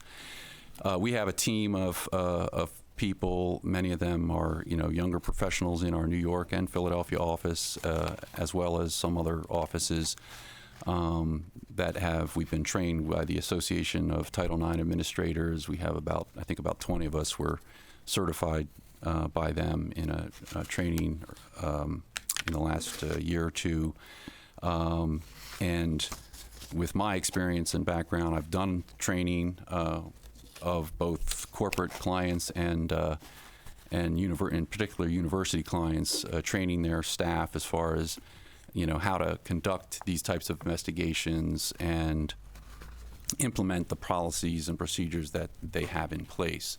In some cases, I've worked with both universities and private companies to reform and improve their practices and procedures, and I try to approach it from a very practical side effect, because what you need with these policies is you need them to be accessible, easy to understand, and implementable, so that the people that are going to be responsible for putting them in place, which are going to be people who aren't necessarily trained by nature in this area, but they will have responsibilities, essentially for implementing the policies. Particularly, I'm talking, sexual harassment, sexual misconduct, sexual assault, bullying, stalking, cyber stalking, things of that nature. So let me just talk for 3 minutes about some of the experience we've had working with educational institutions. I think I've outlined a number of them in my proposal. One case I worked on was with the Tower Hill School, which was a K through 12 private school in Wilmington, Delaware. It came to our attention. We were retained through their outside counsel when their then headmaster was arrested on child pornography charges, and naturally it caused a firestorm in the community and at the school. And they asked us to come in and not only to kind of assess and do a kind of a retrospective review of the 8-year tenure of the then headmaster to determine if there were any incidents of sexual abuse or anything else that they were unaware of, but more importantly, to really assess the entire process and procedures for, in that case, hiring and selection of the headmaster, the background check policies and procedures, and so forth. So we did we interviewed all of the board members, we interviewed all of the key stakeholders, decision makers, and did a report of our findings and recommendations, which was ultimately accepted by the board and implemented. The most recent significant matter I mentioned here is the Michigan State University. And by the way, if I've mentioned a particular institution, it's simply because it's public, our involvement with them. If I don't, it's just to protect the confidentiality of the client. In the Michigan State case, we were hired about 2 years ago to essentially help the Office of Institutional Equity at Michigan State take care of their backlog of Title IX related investigations. So they essentially outsourced us about 175 or more investigations. We had teams of, I think, 10 or 12 of us that were assigned, and we worked pretty full-time with them for about a year and a half, handling these matters from start to finish. These were cases under their relationship relationship violence and sexual misconduct policy and their anti-discrimination policy. I also did a couple of climate reviews for some academic departments, which was to kind of assess the overall climate of primarily the staff and the employees and the faculty members that worked in those departments, as well as students. These were departments that they felt had some issues, and they wanted to address whether there are some systemic problems that needed to be further addressed, and so forth. And in the last approximately year of that matter, I was specifically asked to be in charge of essentially the quality control. So I reviewed all of the reports of investigation that were done, whether by myself and my person I teamed with, or any of the other teams. And all of the reports of investigation essentially went through me before they went out to the parties and to the university. Some of the school district cases we've worked with, I mentioned in Connecticut, there was a public school district in Connecticut that we had worked with. It was we were asked, it was after a series of high-profile school shootings, and they had asked us to come in and really do a security risk assessment of the entire district, which involved, multiple high schools, middle schools, elementary schools, and review the policies and procedures and operation protocols that pertain primarily to security and safety and workplace violence. And then some of the other sexual misconduct related matters. There's a relatively small liberal arts college in the Northeast near where I'm based in Philadelphia that had an incident with about 21 or 22 students went on a week-long study program to Mumbai, India. They went on a tour at one point, and 6 of the students and a faculty member were sexually assaulted, kind of a groping incident, and it caused obviously some concerns, and they hired us kind of again to retroactively review how the university handled the situation, how they responded to it, and to determine whether there were other procedures that should be implemented or put into place to prevent such things or for them to do better in the future. I've outlined some other experience that, again, because it involves to some extent reviewing policies and procedures, even if it wasn't sexual misconduct. So University of Texas was the admissions policies, University of Chicago and Cincinnati were their police departments. Cincinnati was actually we did the internal affairs administrative review of an off-campus police shooting, and then we had to review the facts of the case to determine if all of the officers who were involved one way or another in that complied with the university policies and procedures that pertain to their operations. And then I highlight a couple of schools that we worked with in Connecticut. One was the Brunswick School, which was an investigation of historic cases of sexual assault. This was a school alumnus that reported had been allegedly assaulted by faculty members in the 1980s, and we went in and interviewed over 60 witnesses, and both to determine again how they responded and how they handled that back then, as well as whether any improvements in their policies and procedures could prevent, further incidents. Okay. Okay. And then I think my other examples are outline and proposal. I'll open it up for questioning, but I just want to say I would be I take kind of a hands-on approach in this. If we were retained, I would be involved on a first-hand basis, would kind of lead the project. I would probably work with one or two other members of the team from New York.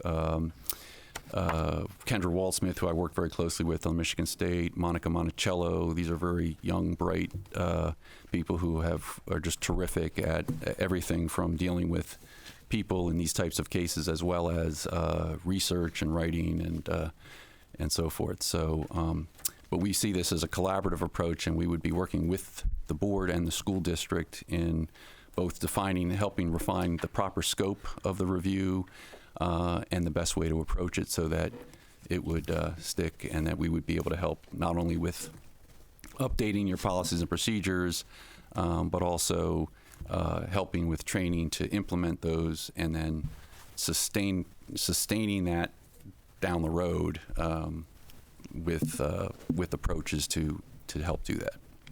Thank you. Sure.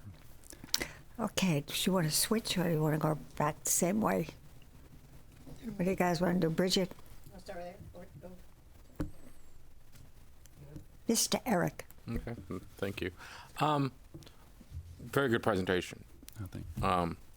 My question is I know a lot of your stuff was reactive in nature, because that's usually how investigative, which is part of our issue, but we're trying to be proactive for the future. And one of the holes in our existing policy was how to handle C-level staff when they're the ones who are being accused, up to and including the CEO of the organization. Mm-hmm. You mentioned Tower Hill, which but again, that was reactive. Do you have any experience in creating policy and procedures to cover situations so they also include the CEO and the C-level staff members? Well, really, the school district's policies and procedures in whether it's sexual misconduct or anything else, anti-discrimination, equity policies, whatever you want to refer to them as, really should cover all of the members of the school district, from employees from the top level down, as well as all the students and anyone else who has any connection to the school district. So, the fact that if a CEO or a high-level C-level person is accused, it's not that the policies and procedures don't apply to them in the same way they apply to everybody else, but it's that the way you respond to that is usually to bring in an outside independent firm, simply because it would be difficult, if not impossible, to have the appearance of handling that internally without some conflict of interest or the appearance of conflicting interests.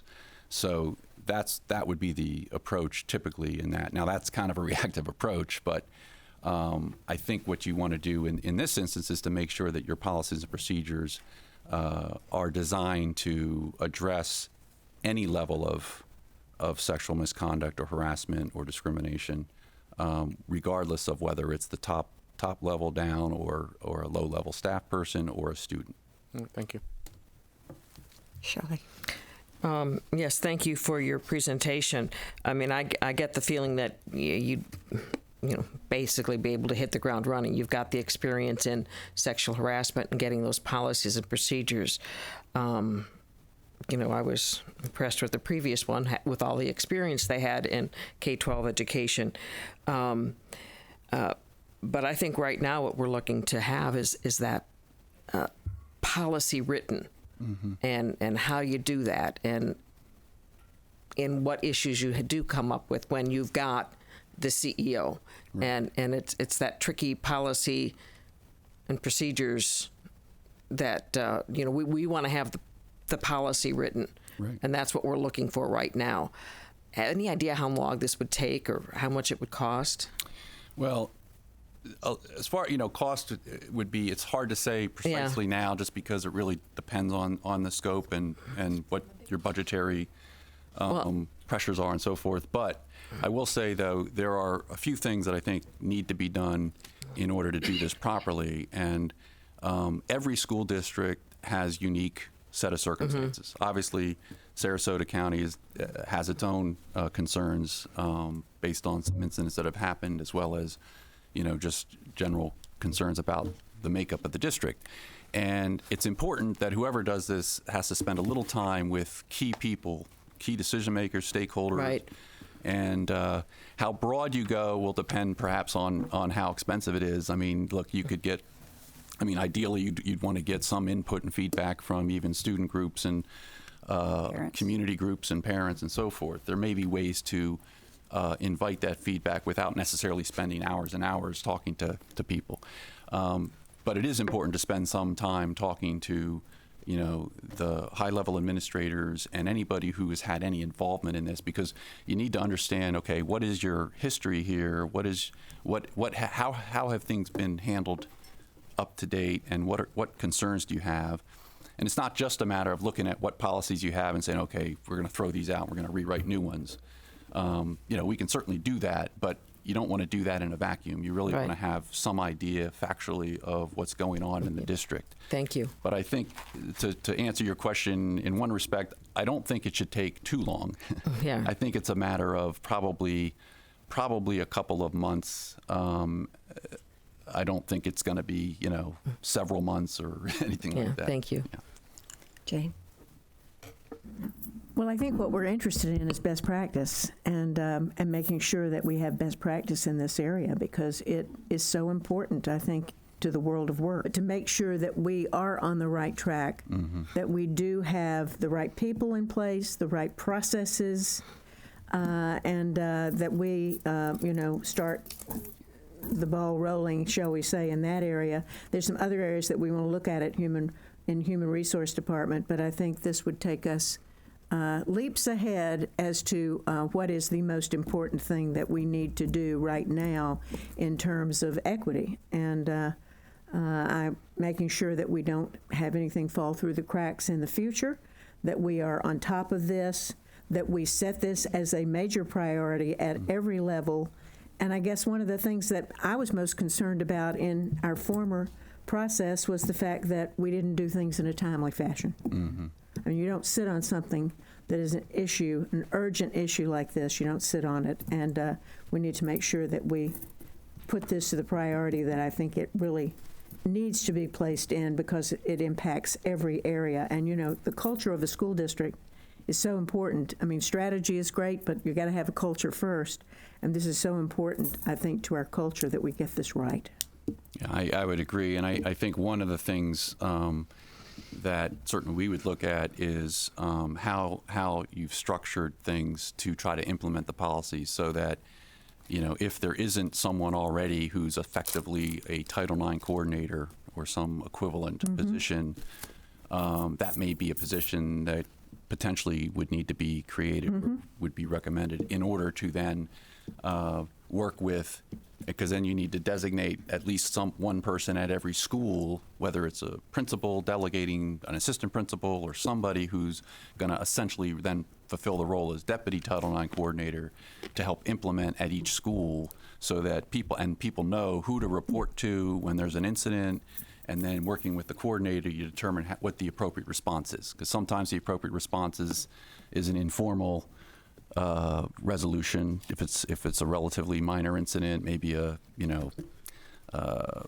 young student incident that just needs to be handled with the proper intervention, versus a formal complaint and the more serious allegations that might involve law enforcement or mandatory reporting requirements and things of that nature. But it really is an enterprise that consists of those remote schools. I mean, all of the schools themselves and all of the remote locations, as well as safety and security and what happens here at That's right. shall we say, headquarters. And I think it's important to also, again, when I say you don't want to draft these policies in a vacuum, you also want to make sure you have an understanding of all of the other relevant policies and procedures, so that there's some cohesiveness to the new policies or the updated policies that affect this area. Bridget? Well, thank you. And I know you guys have reached out. I know Lori had reached out to us prior to this when we talked about it, because I know you were following what was happening at the school district. And so I do understand you guys have a very specialized focus in this. And one of the things I said prior to was, it's unfortunate, but I think that the school district, while we've been through a lot, we have an opportunity to kind of lead the way. And this is not something I think a lot of the 67 counties really have honed in and focused on. And so hopefully we can get it right to and share that information for them to be a success across the state. My one thing, and I know, and Shirley Brown had brought this up before, and is really kind of the sustainability. So I know there's a lot of information out there. I know that there's been some research on what has transpired, and obviously the time frame, wanting to make sure that it's not a year-long process. Scope is obviously what's going to dictate cost, and this could be huge, but if we're pretty narrow, and I think as we've talked through this, have been pretty succinct on where we want to go, but then it comes down to sustainability and that training being really key to me, and I think a lot of us. How does that, I mean, with your past experience, I guess it's probably varied based on client, but can you speak a little bit to that? Just, I think that's a big part of. Sure, and I think so. In this case, I understand it. The initial training that would need to take place would be to help train the individuals who are going to be responsible within the school district for making sure the new policies, the updated policies, are properly implemented. So I would see, Kroll's role to come in and work with, and perhaps it would be a designated set of people, almost like a train the trainers kind of thing. So we would train. I don't think it would make sense from a cost perspective or otherwise for us to come in and train, present this to 43,000 students and 5,000 employees. But I think we could work with a set number of people who would have the initial responsibility for making sure that these policies get implemented, and then they, the school, work with the school as far as, okay, how to best then make sure that the policies and procedures are understood and disseminated to the students, to the employees. Everybody knows their responsibilities, their rights, their reporting mechanisms, and so forth. And that would be something continuous, because I mean there is transition, various positions, people leave, go, whatever. So that's so that it's set in. This is kind of the best practices for an ongoing standpoint. Continuous. I think that's right. And so that's the initial training and implementation. I think the sustainability comes down where you really have to have in place, I would say at least annually, that you really need to then have people, and this could be done, this might be internal, this might be a combination of working with someone like us to come back every year and just work for a short period of time with your people to see, okay, how are these new policies working out? Are there kinks that need to be fixed? Are there problems that, little tweaks or refinements to the system? And then let's make sure we continue the training each year. So, I mean, even the people who have been trained in the past should be retrained and at least have their knowledge and skills refreshed, so that this constantly stays up to date. And that's the biggest problem I think a lot of districts make, a lot of institutions make, is they don't follow through on policies and procedures. They just they do it, they put it on the shelf, and that's it. And the sustainability comes with, you have built-in mechanism where at least every year you're renewing and refreshing these procedures, making sure all of the information is up to date, because you might have 6 new people in place of the people who were responsible. Now you have to make sure that's been updated. And again, it's very important in these situations, especially in a school, to make sure the information's on your website, that it's in each school building and student handbooks, whatever it is, that you get that information out there so people know, what to do and who to report to if there's a problem. Okay, thank you. Sorry, I just got distracted. So you're suggesting you would look at our policies and procedures and then see what's effective and what isn't, and make suggestions for strengthening them if they needed to be strengthened. Yes, I think I think in all likelihood you would definitely need to strengthen your existing policies and procedures in this area. It's okay. We would we would help. We would be. I would anticipate we would come in and actually help. Whether it's here's our recommended policy and procedures. I mean, we may just I could see drafting them for you, and then getting feedback and working together to make sure it works for your school district. Whatever works best. I mean, whether it's just a question of recommending improvements to your policies or essentially drafting a revised set of policies and procedures, we'll whatever works best for the district is what we would be willing to do. And how would you see us as trainers going out into our schools and training our staff? Because that was I'll give you an example. Someone was in a hostile work environment and didn't realize they were in a hostile work environment. So how would you portray that to our staff so that they would understand what, because if you look at a video, you can't tell whether you're in a hostile work environment or not. So how would we get that message out to our staff? How would you suggest? Well, I mean, I think as far as, educating people on what it actually means, what a hostile work environment is, what harassment is. I mean, I think is important. You have to have clearly defined definitions. Again, plain English, easy to understand. And there's guidance out there from Office of Civil Rights at Department of Education to various organizations and a lot of other policies and procedures that you can look at to sort of get definitions that make sense to people. But then I think it's also important to have examples delineated in your policies so that people can really understand. Because a lot of times, the definitions are a little nebulous, they're vague, and it's like, okay, what does that mean?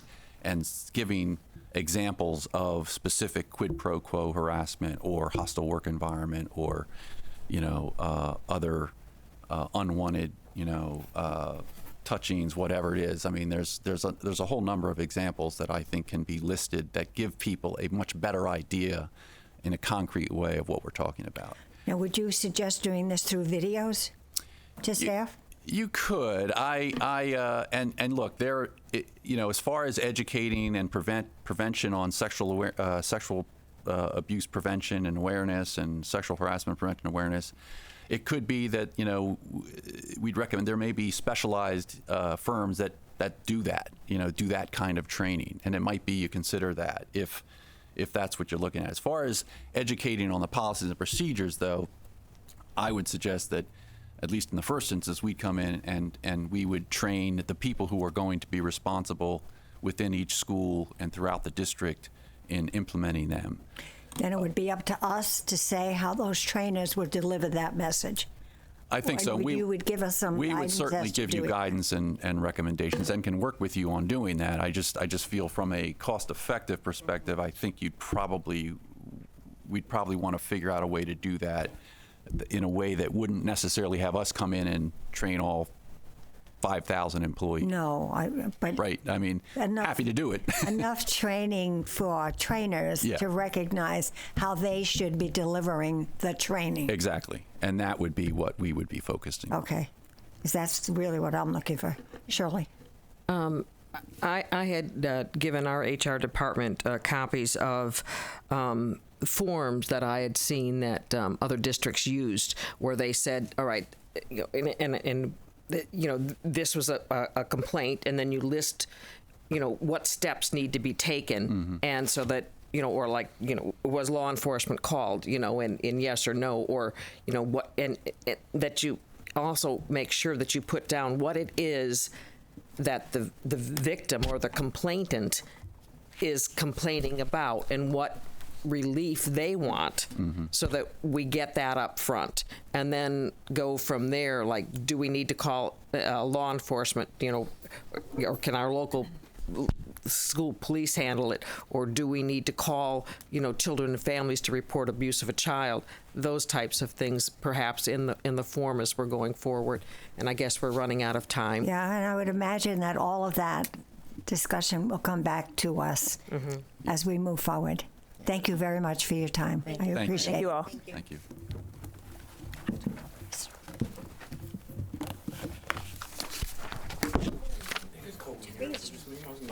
Okay, your last group is MGT Consulting.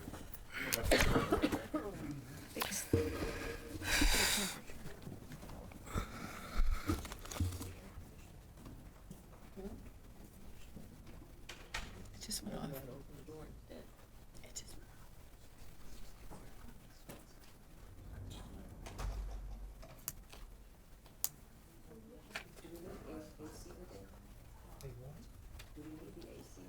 It just turned off.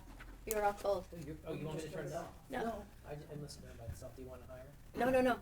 It's cold. Freezing. Okay. Oh, I was like, no, I don't want it on high. Cold.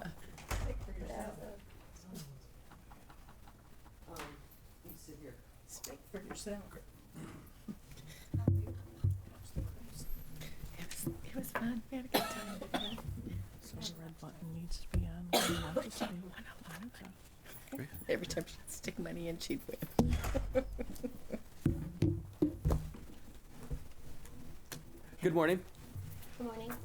My name is Brandon Ledford. I'm the practice leader and vice president of Human Capital Consulting at MGT Consulting Group. I know we have 15 minutes, so I will stick to that. I'm timing over here. Briefly for my presentation, I know you all have some materials. What I want to focus on is MGT, the project team itself, and the folks that will be working on it, and a little bit about the work plan and some of the differentiators in that. So briefly, MGT Consulting Group, we are a strictly public sector consulting firm. So local and state government, K through 12, and higher education. Main office is in Tampa, and we also have offices in Tallahassee, in Colorado, Sacramento, California, and in other places. I'm actually based out of Pittsburgh. I live there, but my home office is in Tampa. I basically live in an airport, right? So MGT's been around for 45 years, all public sector consulting, over 12,000 projects in the public sector space. And as you'll see with some of our team members, they have been here since the inception of MGT as well. We have a lot of folks that have done a lot of projects like this stick around. It's a really good place to work, and actually why I came here. A little bit about the human capital practice, specifically the practice that I run. We do about 4 main types of projects.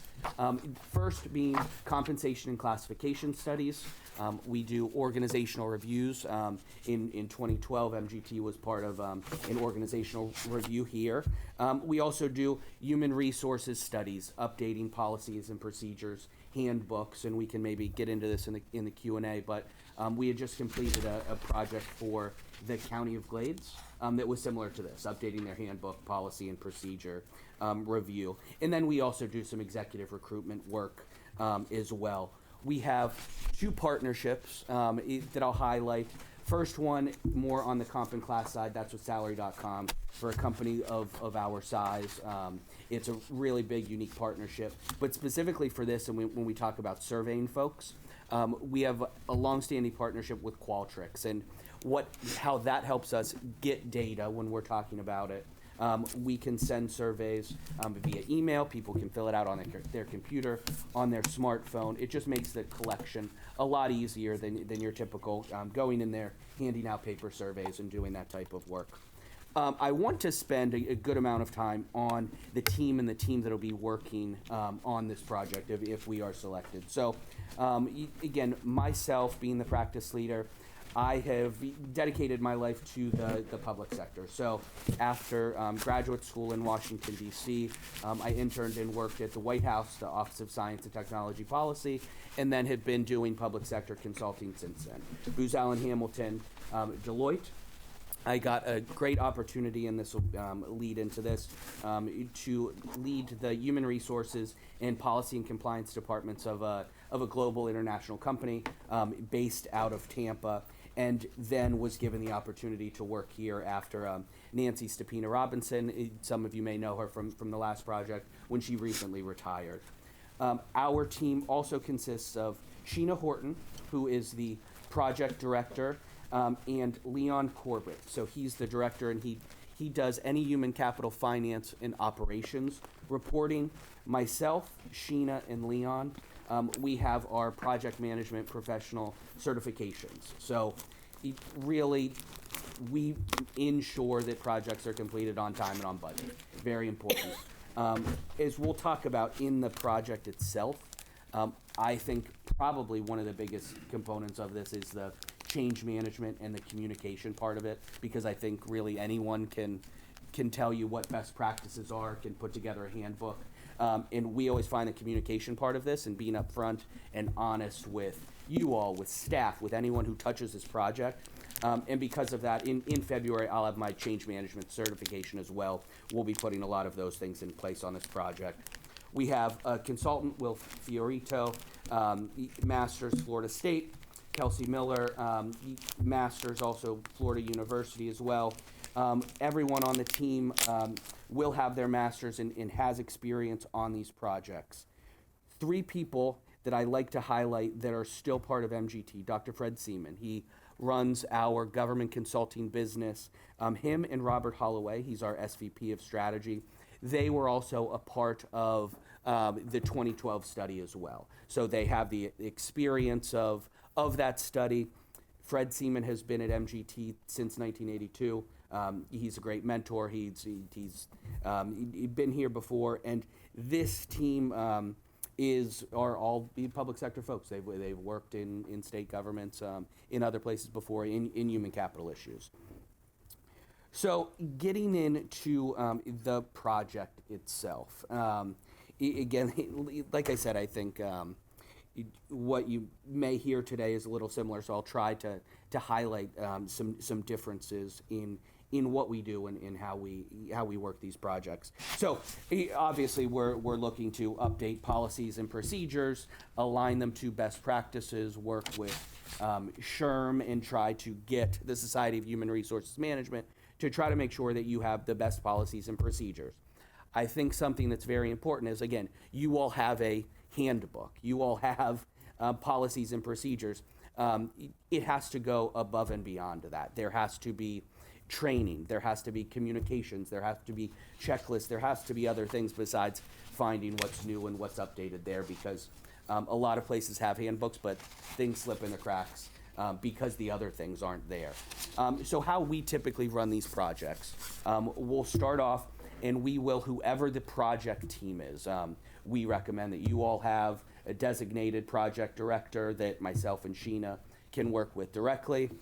We come down, we have this meeting, and this is where we set everything on the table. We want to get under the hood and find out what's really going on, have open, honest conversations, and start to find out not only what do you need updated, what isn't working well right now, and then really align again to timeline and into budget and to figure that out. The second part of this, and why I keep going to the communication part of this, is setting the communication and the change management strategy. I think we would recommend that a lot of folks, whether through surveys, interviews, or focus groups, are involved in this project in some way. I think policies and procedures touch a lot of people, and a lot of people have good positive impact to provide in this. So we want to make sure, besides coming here and sharing who we are, that you can contact us. We want to set communication and expectations for everyone involved in the project as well. Then it's the data collection and reviewing the existing policies and procedures. What do we have? What do you need in the future? Again, most of what we do, besides the projects that we have and what we're working on and the experience there, we use SHRM all the time. We call them, we reach out to them. Sheena's been a member. She's been at MGT for 10 years, been a member since then. Those are updated constantly. So whatever we find is the pain points, we're going to want to make sure that we drill into that, and we're not even using, I'll bring up the County of Glades. We did a project there 4 months ago. We're not going to go back to that handbook. While we have experience there, we're going to reach back out. We're going to do the research again to make sure everything's updated for you all. One part of this in Task 4 is that soliciting input from key constituency groups. Again, that is dedicated time here. The project team will let us know who we should reach out to, but then we're going to sit down, have one-on-ones, have focus groups, do a survey. We'd like to run the survey by you all to make sure after we have this initial meeting that we're collecting everything that we need.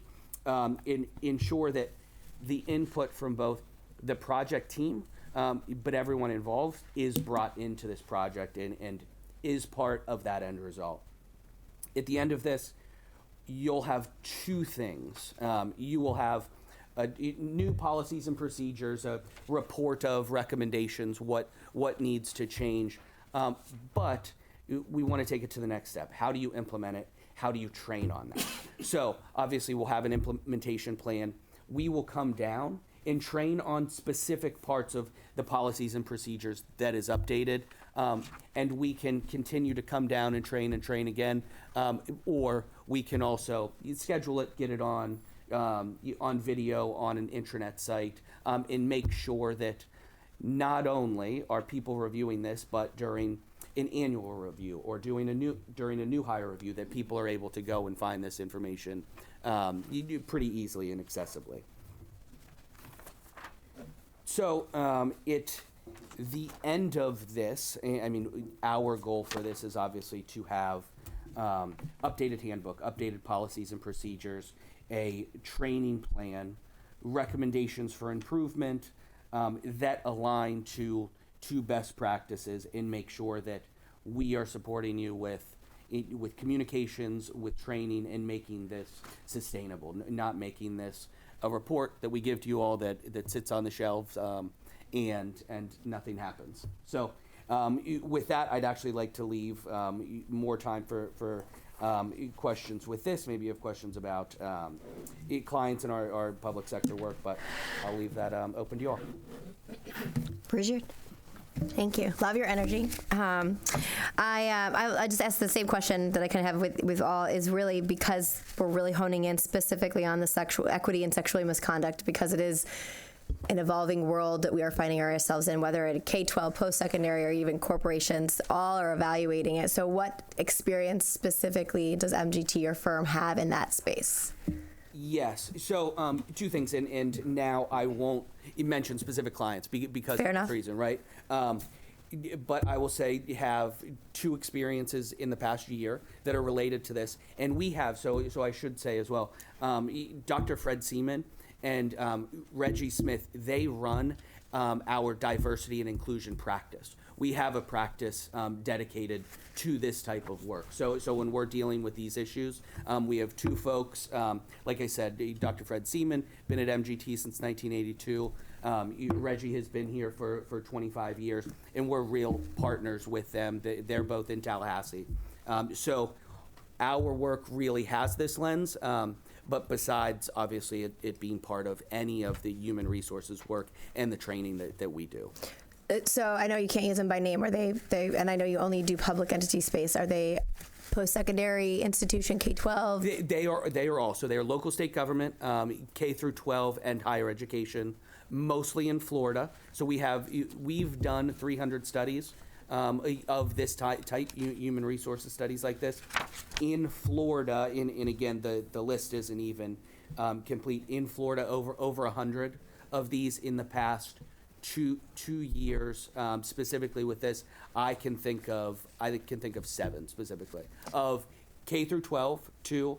And then the other local and state government. And then the training is a big part for us, obviously, because of the cost, the investment on this end, but obviously the transitional and the sustainability of it. Can you speak a little bit to that, how you guys work with that? Yeah, and that's why I mentioned, I figured, I mean, we were always talking to public sector, cost is a factor. And again, we can come down and train at any point in time, right? Again, I'm traveling everywhere. We've got folks in Tallahassee that do training as well. I recommend, though, getting this on video, and we have experience with that, right? We will sit up here, or we'll do it in our office, and after this project is complete, and we are customizing it to your specific needs, right? About this, we can create a training, get it online, and like I said, where we would recommend doing this are staff orientation. The first part, showing this as part of giving the handbook.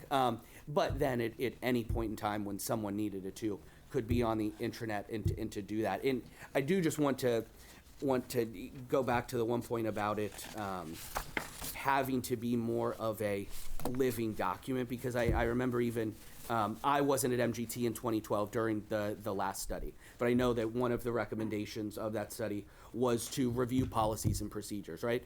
People say that and say we want to review policies and procedures all the time, but if it's not consistently trained and sustained and people aren't moving forward and actually tracking, and if there's not both positive and negative incentives for this, it's just really another report or another video on your intranet site, right? Just final question, because I know, and I hope as it pertains to video, because I know there's a lot of, I mean, when you talk about any organization, especially spread out and our size of the enterprise, I mean, video, I do believe at some point is a best practice from a continuation. Do you guys develop that, or is that something you partner with another contract? We develop it ourselves. So we have a great marketing team that really does a lot of our videos, and that's where we would do it. We develop the content, and we give it to you all. It's yours after you purchase it. Okay, thank you. Eric? I have no questions. I have questions. Thank you for your presentation. And I know a lot of this stuff that we've been talking about is the employee handbook, but we also need to be looking at students and, of course, applicants. And right now, the harassment policy, I think it's bullying and harassment, and it's students and employees all together, and I'm not sure that I like that. But I just want to make sure. Can you explain that a little more? What you mean by it's what happens with students with, and obviously no specifics, but are they given anything in terms of policies and procedures, handbooks? What do they have? We get a student handbook, and they also can go to the office and write a complaint. I mean, right now, the current policy has students and employees together under bullying and harassment, and sexual harassment, all of that. It's covered by one policy, which I think might be a little too broad, but are we asking them to look at the students' procedures, or are we just looking at employees right now? We're asking them to develop and come back to us with a proposal. I mean, are we looking at a proposal just for employees, or because currently the policy is for employees? I think it's the enterprise in of itself. I think that's what I've heard from everyone. And students. But nobody else was okay. Let's not try to define it. Let's see what they can offer us. All right. Well, I just want to know, right now, the current policy covers employees and students. But that's for them to look at and to advise us as to what it is we should be doing. You rewrote the employee handbooks for 2 schools this past year. I mean, did you have equity and sexual harassment part of that? I mean, was that something that you looked at in those policies and made any changes because of new laws? And 100%. I mean, with all of these, we're going to make changes because so much has changed. I mean, being very open in this, I think the Me Too movement is garnered attention in this more than in past years. And when we're going, I will say to some of these small local governments, it's a brand new concept, right? So we are there and we are training on that. That's a big component. The other two components just generally are for this recruitment and retention. Honestly, I think those are the other big issues that K through 12 and public sector are having specifically. So I would say if I had to put a theme around our biggest changes recently in the past year or two, it would be those. Thank you. Mm-hmm. Jane? Let's go back to MGT. I recently read that MGT was sold and that some entity in Indiana, which we have a former commissioner of education who is now involved in Indiana in that district, was involved with MGT. Do you know what I'm talking about? I do. For the Gary Community School Corporation. Correct. First thing, we are not sold at all. I mean, there's nothing about that's true. I mean, everyone actually owns part of MGT. It's a big plus. But no change of mission or ownership. No, that is actually a project. It's a really cool project. I actually went there last year. So MGT, they are the emergency managers for Gary Community School Corporation. And Tony Bennett is there. He was on MGT's board at one point in time, and he is not. Okay. And he actually was not at that point in time too. That was kind of the confusion of that, but yes. But he is not. Because I saw an article about that Correct. somewhere, and I tried to find it and then couldn't find it again. So I thought, well, maybe that has something to do with it. And we are actually doing a similar project in state of Colorado as well for Adams 14 and Pueblo school districts, helping them with emergency management and school turnaround as well. I will talk to somebody in Glades County. I do know the superintendent there, so I will give him a call. But you are local per se, being in Tallahassee, Tampa, by way of Pittsburgh, right? Yes. Like I said, have plane will travel, right? So I think that I think that you have some great skills, and we did have a good survey in 2012 that talked about human resources for one thing, and we looked at all of our operating areas, and I think we scored quite high on that. And we may, at some point in time, the community may look at doing something else again, another study. I've heard rumblings in the community about that. But those are pretty much my questions. And I think the video issue is a big thing, but it's like, how do we handle this?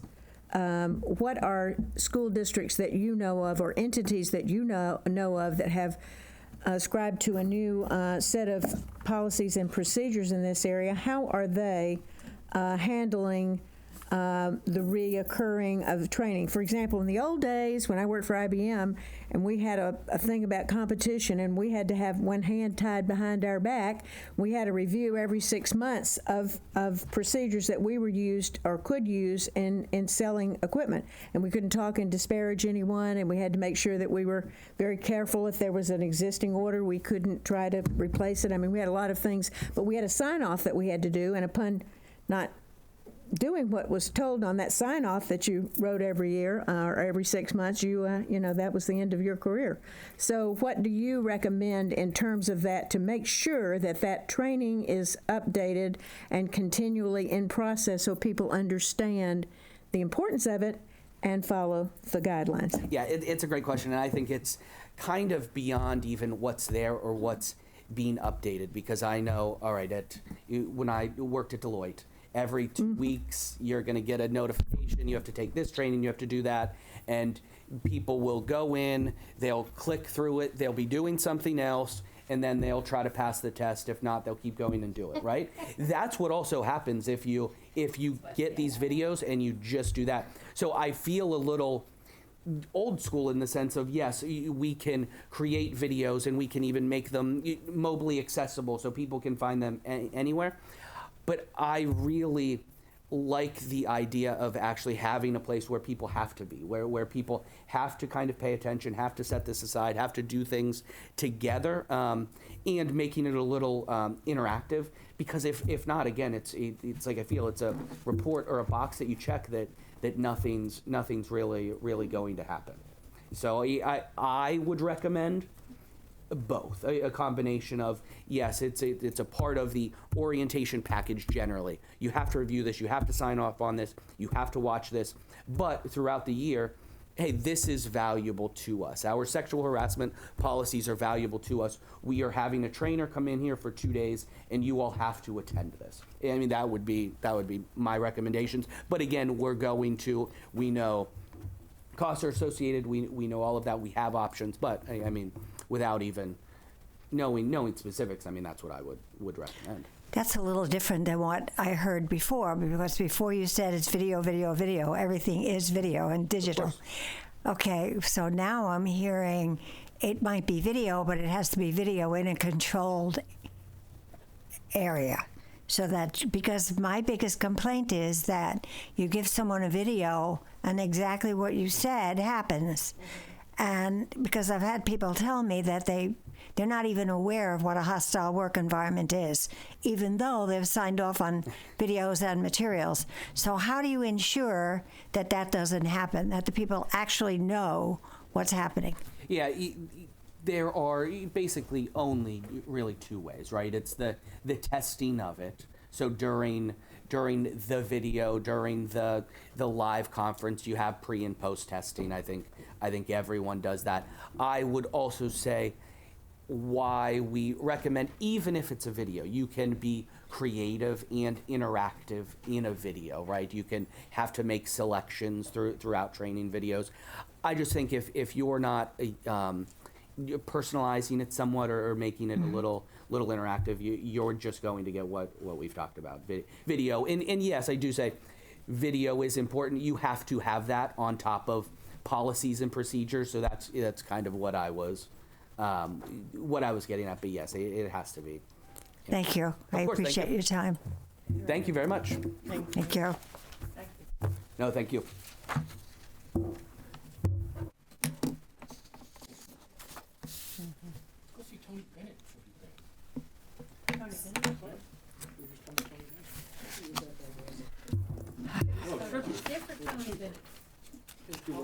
Okay.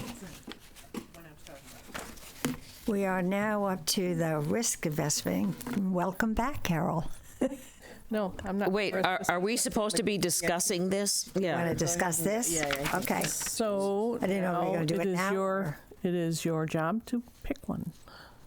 You will have to develop a scope of work for them and a contract. So set the parameters of what they need to do for you. So, yeah. Are we supposed to do that now? Based upon what you've heard, ultimately it will come down to, we need to know what the scope of the work is that you're going to want to have performed, so that then we can enter into a contract with the successful proposer from the presentations today. Carol can negotiate a contract with them, and we can bring that back to you, and then we can start the process. So we just need to know exactly what the definition of the scope is. As Mr. Ellers mentioned, it can be as small or as broad as you want to make it, and that will impact the cost. Maybe Art can jump in here, but I think, we want to negotiate a contract with somebody, but from their perspective, they need to know what it is we're expecting them to do. So it should be the first thing that we do, that we identify the firm that we're interested in? Well, I think there really are two things, and it's a chicken or the egg, which one you do first. We need a scope of work, and then we need your direction as to who you would like us to negotiate a contract with, or attempt to negotiate a contract with. Correct. To perform that scope of work. So I think you can pick. We need them both. I don't think it really matters which comes first. I think this is rather easy. So, can we do the firm that we would like first? Sure. Eric and I were on the same. You think that's easy? Oh, you figured out who I like? Oh, yeah, I did. You were easy to read just then. So. Okay, so we can do that. Well, I just would like to make comments. Can we have comments before we pick? Sure. I was very impressed with Diane Millet, and the kind of projects that they do. And I think we definitely have a place where we can use some of their help. I'm not so sure this is the project, though. Right. I mean, especially because we're looking to do a strategic plan. And I'm very impressed with that. And I thought, oh, this is great. They're wonderful.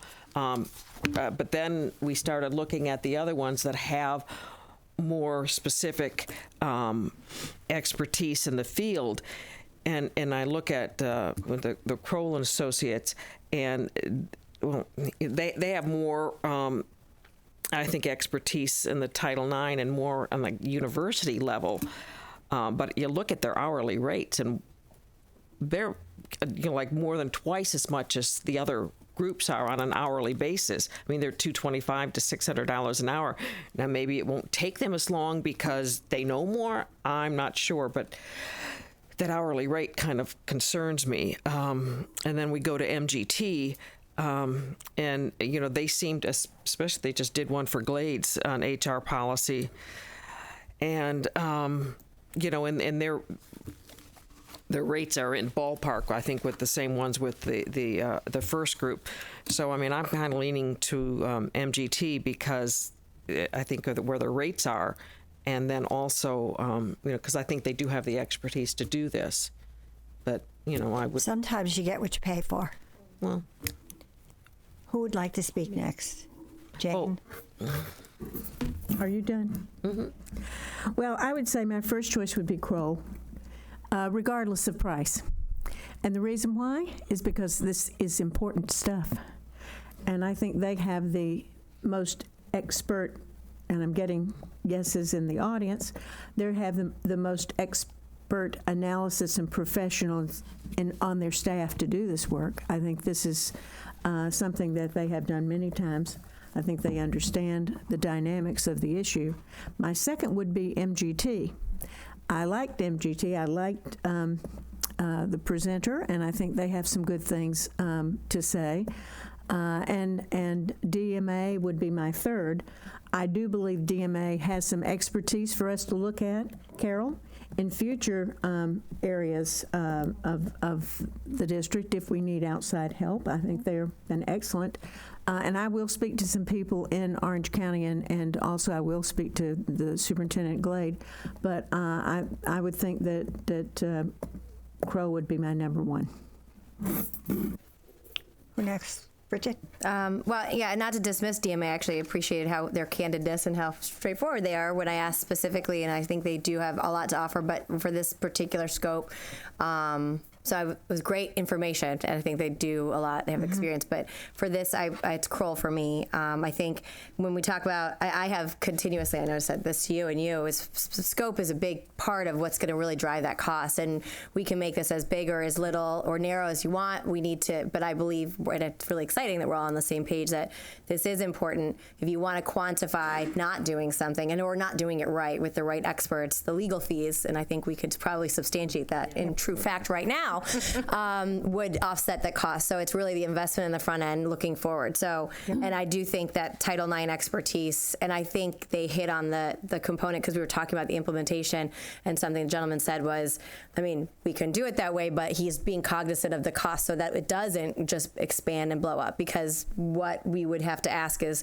having some narrow scope and having some flexibility. So I believe that there was some sensitivity there of not just saying, because consulting fees can go very high very quick.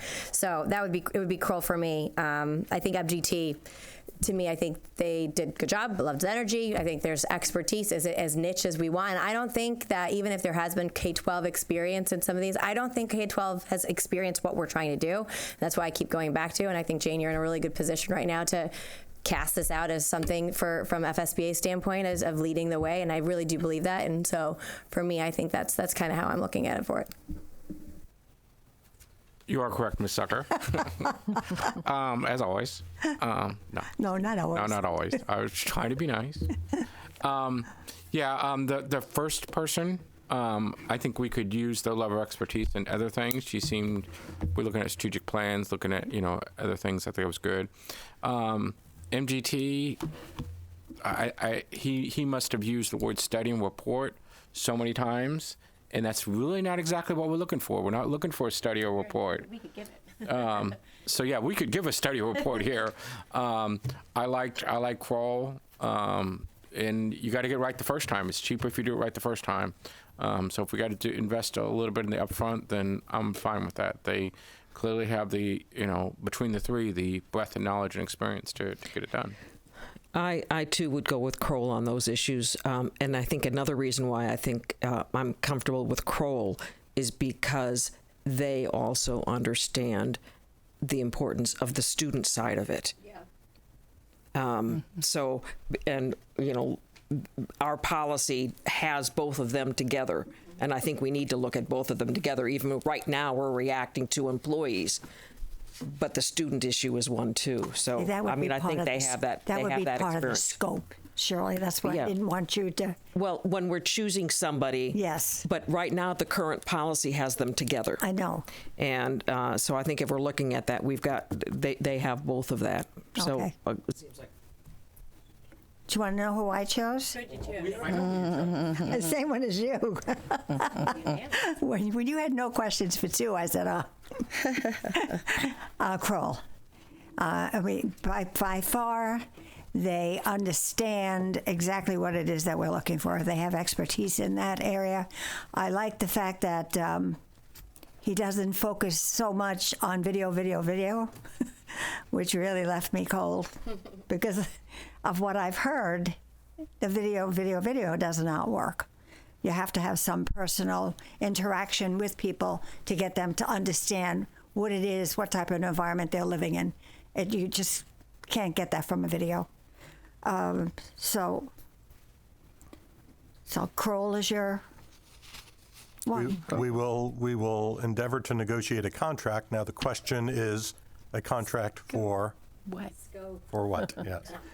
And maybe I can start that based on what I've heard.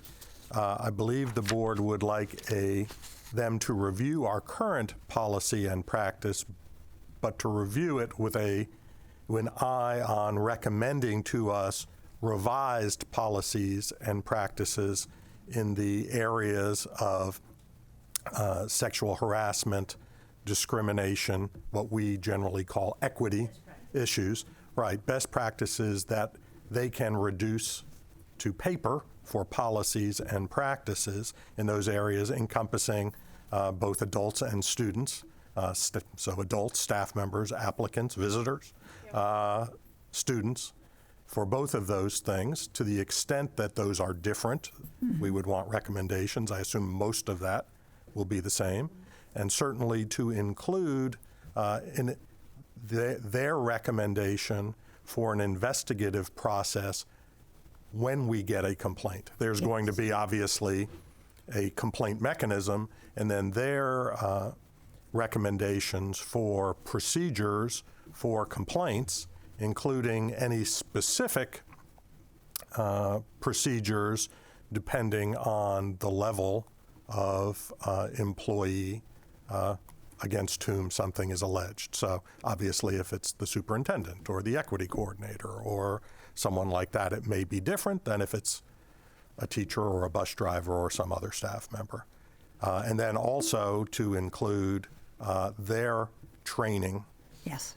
Their training and their recommendations as to who they should train and then how those individuals will train other individuals, and the regularity with which training should be accomplished. So that was kind of what I've heard now. Yeah, and I know you said procedure, which is a big thing, but they're going to need to go down to the minutia of what the complaint form actually is, because we had an issue about the actual. I'm telling you, that's how much of a minutia they're going to need. Sometimes even I know policies up here.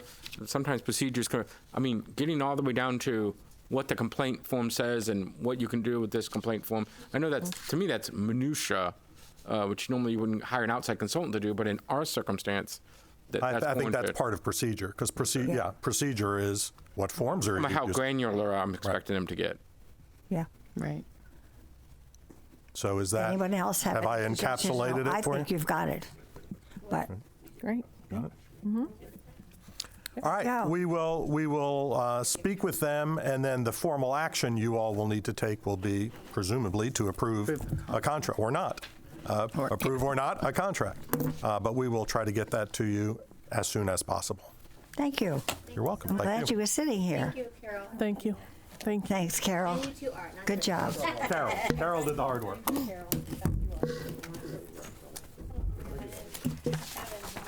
Okay.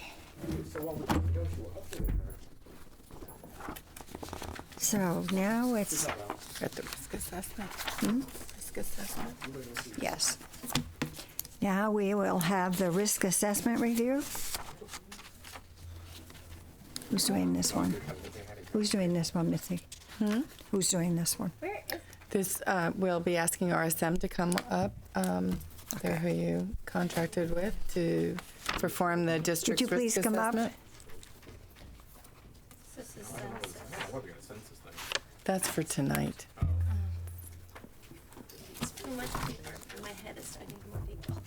Sorry. Oh, yeah. I can have Carol go to my office.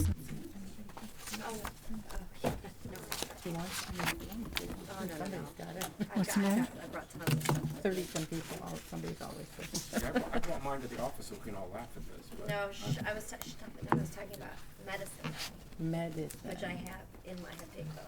Okay, here it is. It was just hidden. I know a guy who can help with those. Oh, guy. Who's that? He's down the corner. Insane. Municipal book. Hi. Hello. Hi, how are you? We just wanted to make sure everyone has a copy. We brought hard copies Yes, just in we case do. as well. Okay, great. We actually had homework. Lots of homework. Hopefully it was easy read. Thank you. We're RSM. I just want to give a couple of updates. Last time we were able to meet with all of you individually. Jennifer Murtha sends her apologies. She could not be here today. If you recall, when we introduced Jennifer in September, she was a senior director. We weren't allowed to say then that she's actually a partner. So she's a partner now effective October 1st. So we're happy with that. And then also, we also have another office in the West Coast. We have an office in St. Pete. We opened that office 2 months ago. October 1st, another one, October 1st. So, A really slow time. so I just wanted to give you just an update on the firm or where we've been. We'll introduce ourselves. I'll start with Matt. Hi, my name is Matt Blondell. I'm the manager with RSM in the public sector practice. I did have the opportunity to meet with everybody here today, and so we're here to present.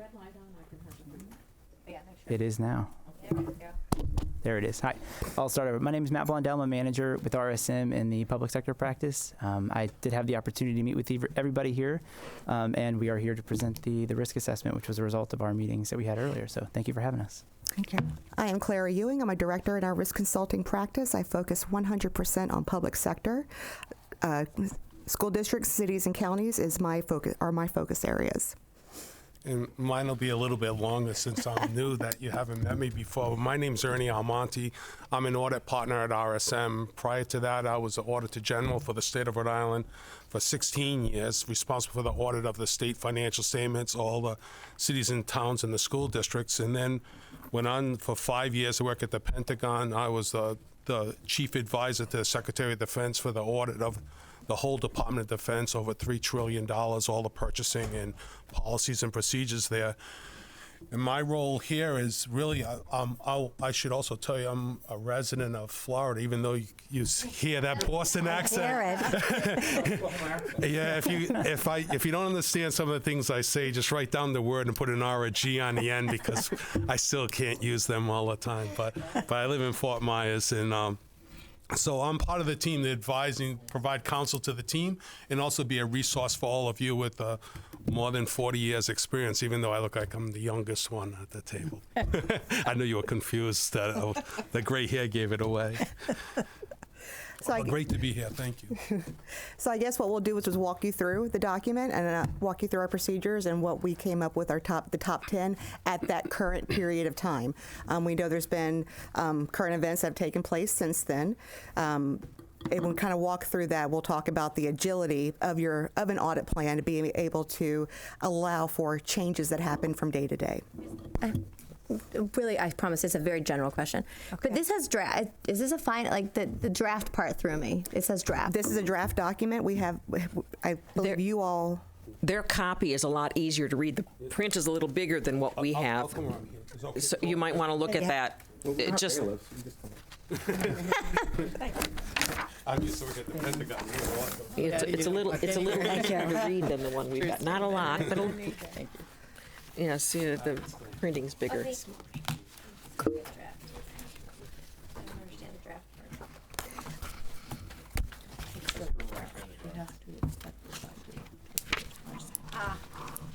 Correct. You don't want us to finalize anything until you all have seen it. That's why I wanted to ask that question. Yeah, you need to. So we'll just start right in. We'll start on page 2 just to walk you through our methodology. We spoke high level whenever we met with you all individually.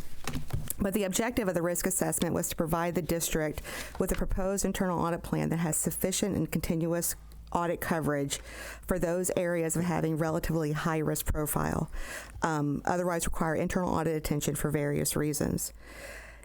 Just because something is in the top 10 doesn't mean that there are problems. We did not test controls at this point.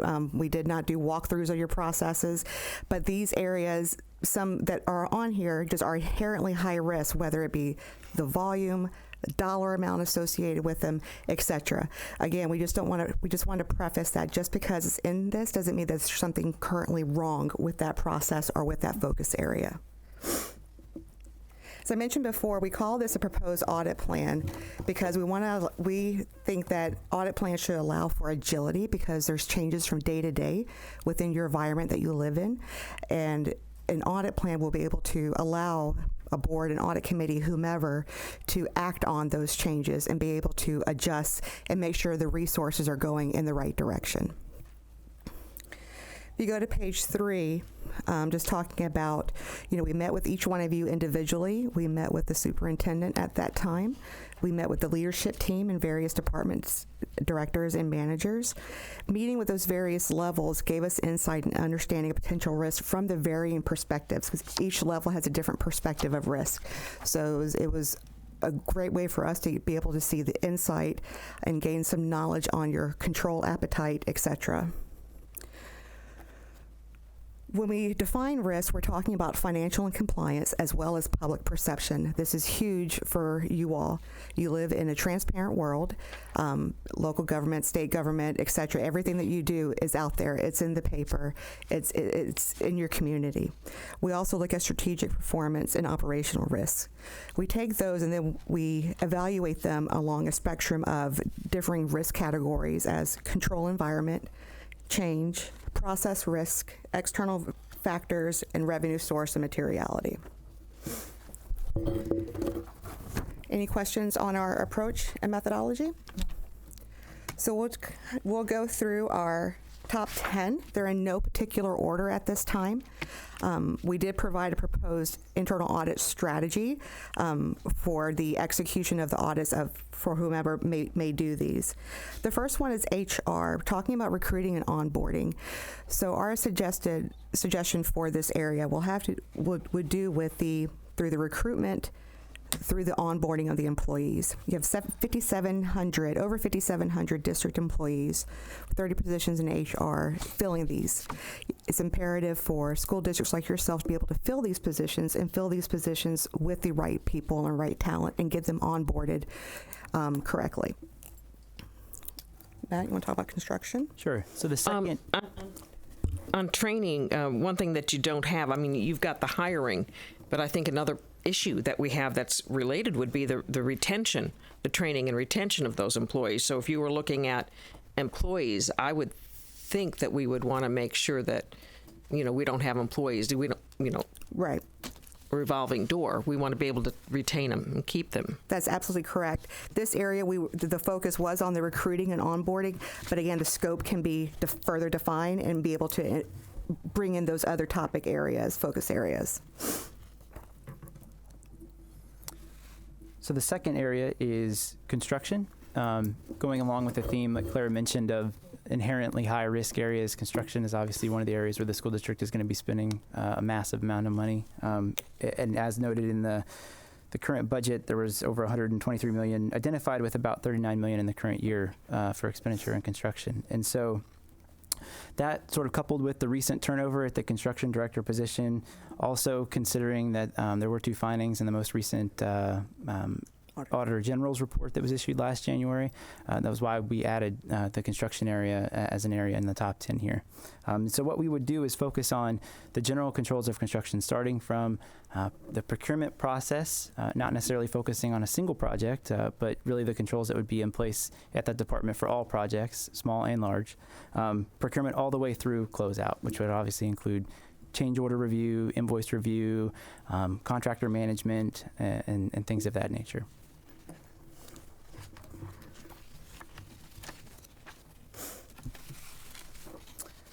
The next area is purchasing and procurement compliance.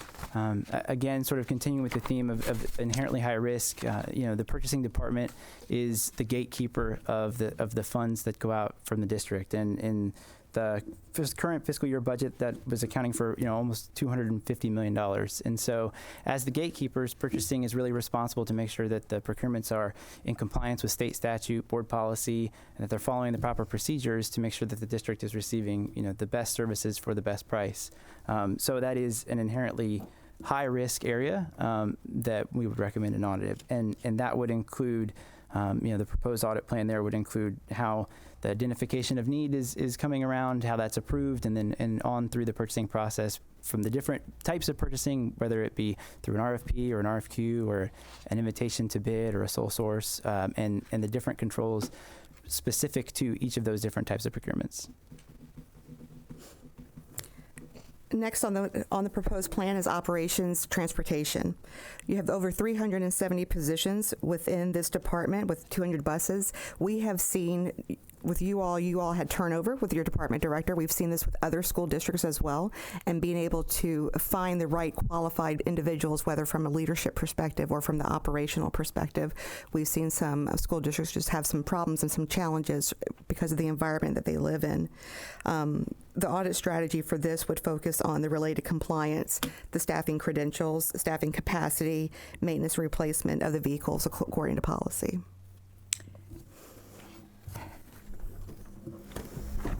One thing I'd like to point out, I'm sorry, I'm breaking protocol. No. Transportation Department, our Director of Transportation, we had for many years before he retired. So when you say there's been turnover, is that what you're talking about? Correct. You have a new director in place. Yes, we do. But I don't view that as a negative because the other one was there for so many years. So I was going to say, we don't look at it as a negative either, but whenever you have a change in policies, you want to make sure that the new person understands those policies, that they're being followed, that there's recommendations to improve them based on best practices. So whenever we see a change in management, that adds risk from an audit. And often an audit's a good thing when that change occurs. Right. Yeah. Thank you. Next up, we have public records and records retention. Again, this goes back into that transparent world that you all live in. You're guided by Florida statute when it comes to both of these areas for public records and the record retention. You have the public perception that is huge in this area, making sure that you have those records, responding to those requests in a timely manner, etc. So this would include the process of intake, prioritization, the fulfillment of the requests, looking at the design and checks of the balances for compliance, transparency, and accountability. The next area proposed is the data protection assessment, which is IT focused. Understanding that the district's business platforms and student information systems contain multitudes of sensitive information on the students, ranging from social security numbers, dates of birth, and other sensitive information. This audit would focus on how the data is encrypted in those systems and how access is administered. It was in part selected, of course, because there was some findings related to user access and authentication in the January 2019 Auditor General's report. And this audit would focus on the areas of risk associated with how to protect that sensitive data. And as you can imagine, in this space, between federal, state, and local government, you hold a lot of information that people would want to have access to. So making sure that this is confidential and private is very important. And this helps to reduce your risk to have someone look at this all the time. Next on the list is timekeeping. Again, this is a very inherently high risk area. It's over $385 million of your budget. You have, again, over 5,700 employees. Your processes are decentralized, this is very common, whether you're a school district, a city, or a county. We see this everywhere. That makes it higher risk. Also, you have an antiquated system with some manual processes. Again, you're not alone with this. So we're able to, we've seen some challenges with some school districts with being able to make sure that controls are in place, they're operating effectively, the right compensating controls, because you're not able to fully rely on your system. So we would look at the tracking. This would look at the tracking, recording, monitoring, and reporting of your processes and your controls. And I apologize when I keep saying we. I'm in habit of that, so I do apologize for when I say we for the execution of the audits. It's okay. Next one is contract compliance. So, of course, after the purchasing process, although that's centrally controlled, the day-to-day management of contracts, which is also a very large area of expenditures, is really housed in each individual department. And how each individual department manages their contracts may vary. And so with contract compliance audits, what we would typically do is select a sample of contracts, high risk that maybe it's just inherently high risk, the nature of the contract, the services that are provided, or the materials that are provided, or just the particulars of each contract. And so we would review purchases, contracts that were recent, and then conduct a contract compliance review to see are the controls operating effectively at each department as they manage their own vendors. On page 8, we're moving on to number 9. The next one would be facilities maintenance. Obviously, facilities maintenance is critical to maintaining the infrastructure to meet the needs of the students and faculty members. And there are over 450 employees in that area, which are responsible for maintaining the infrastructure and keeping it in the best condition possible. And so understanding how the controls operate around the vendors that they procure, how they monitor their employees, how they identify work, prioritize work, complete it, and then track costs associated with labor, materials, and vendors with those, and how that's being used, and understanding that they use a work order system, but how effectively are they using that work order system as well would be included. All right, last on the list, cybersecurity. This is in the paper every day, multiple times each day. We have typically you'll have specialized teams that are able to do internal and external penetration. This should include malware, should include phishing. Those are a lot of avenues that can get, whether you're a school district, again, county or city, or even state, private organization. This is just a very high risk area for any entity, whatever world that you live in.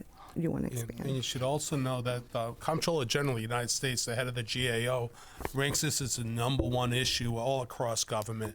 And we've seen it, and just in this last year, you have the city of Baltimore on 2 occasions already they've been hacked into, and they took control of there. And I just returned from Baton Rouge, Louisiana, and while I was down there, not the fact that I was down there, but while I was down there, someone hacked into their system there and took control of their system as well. So it is a new... Yes, and I was.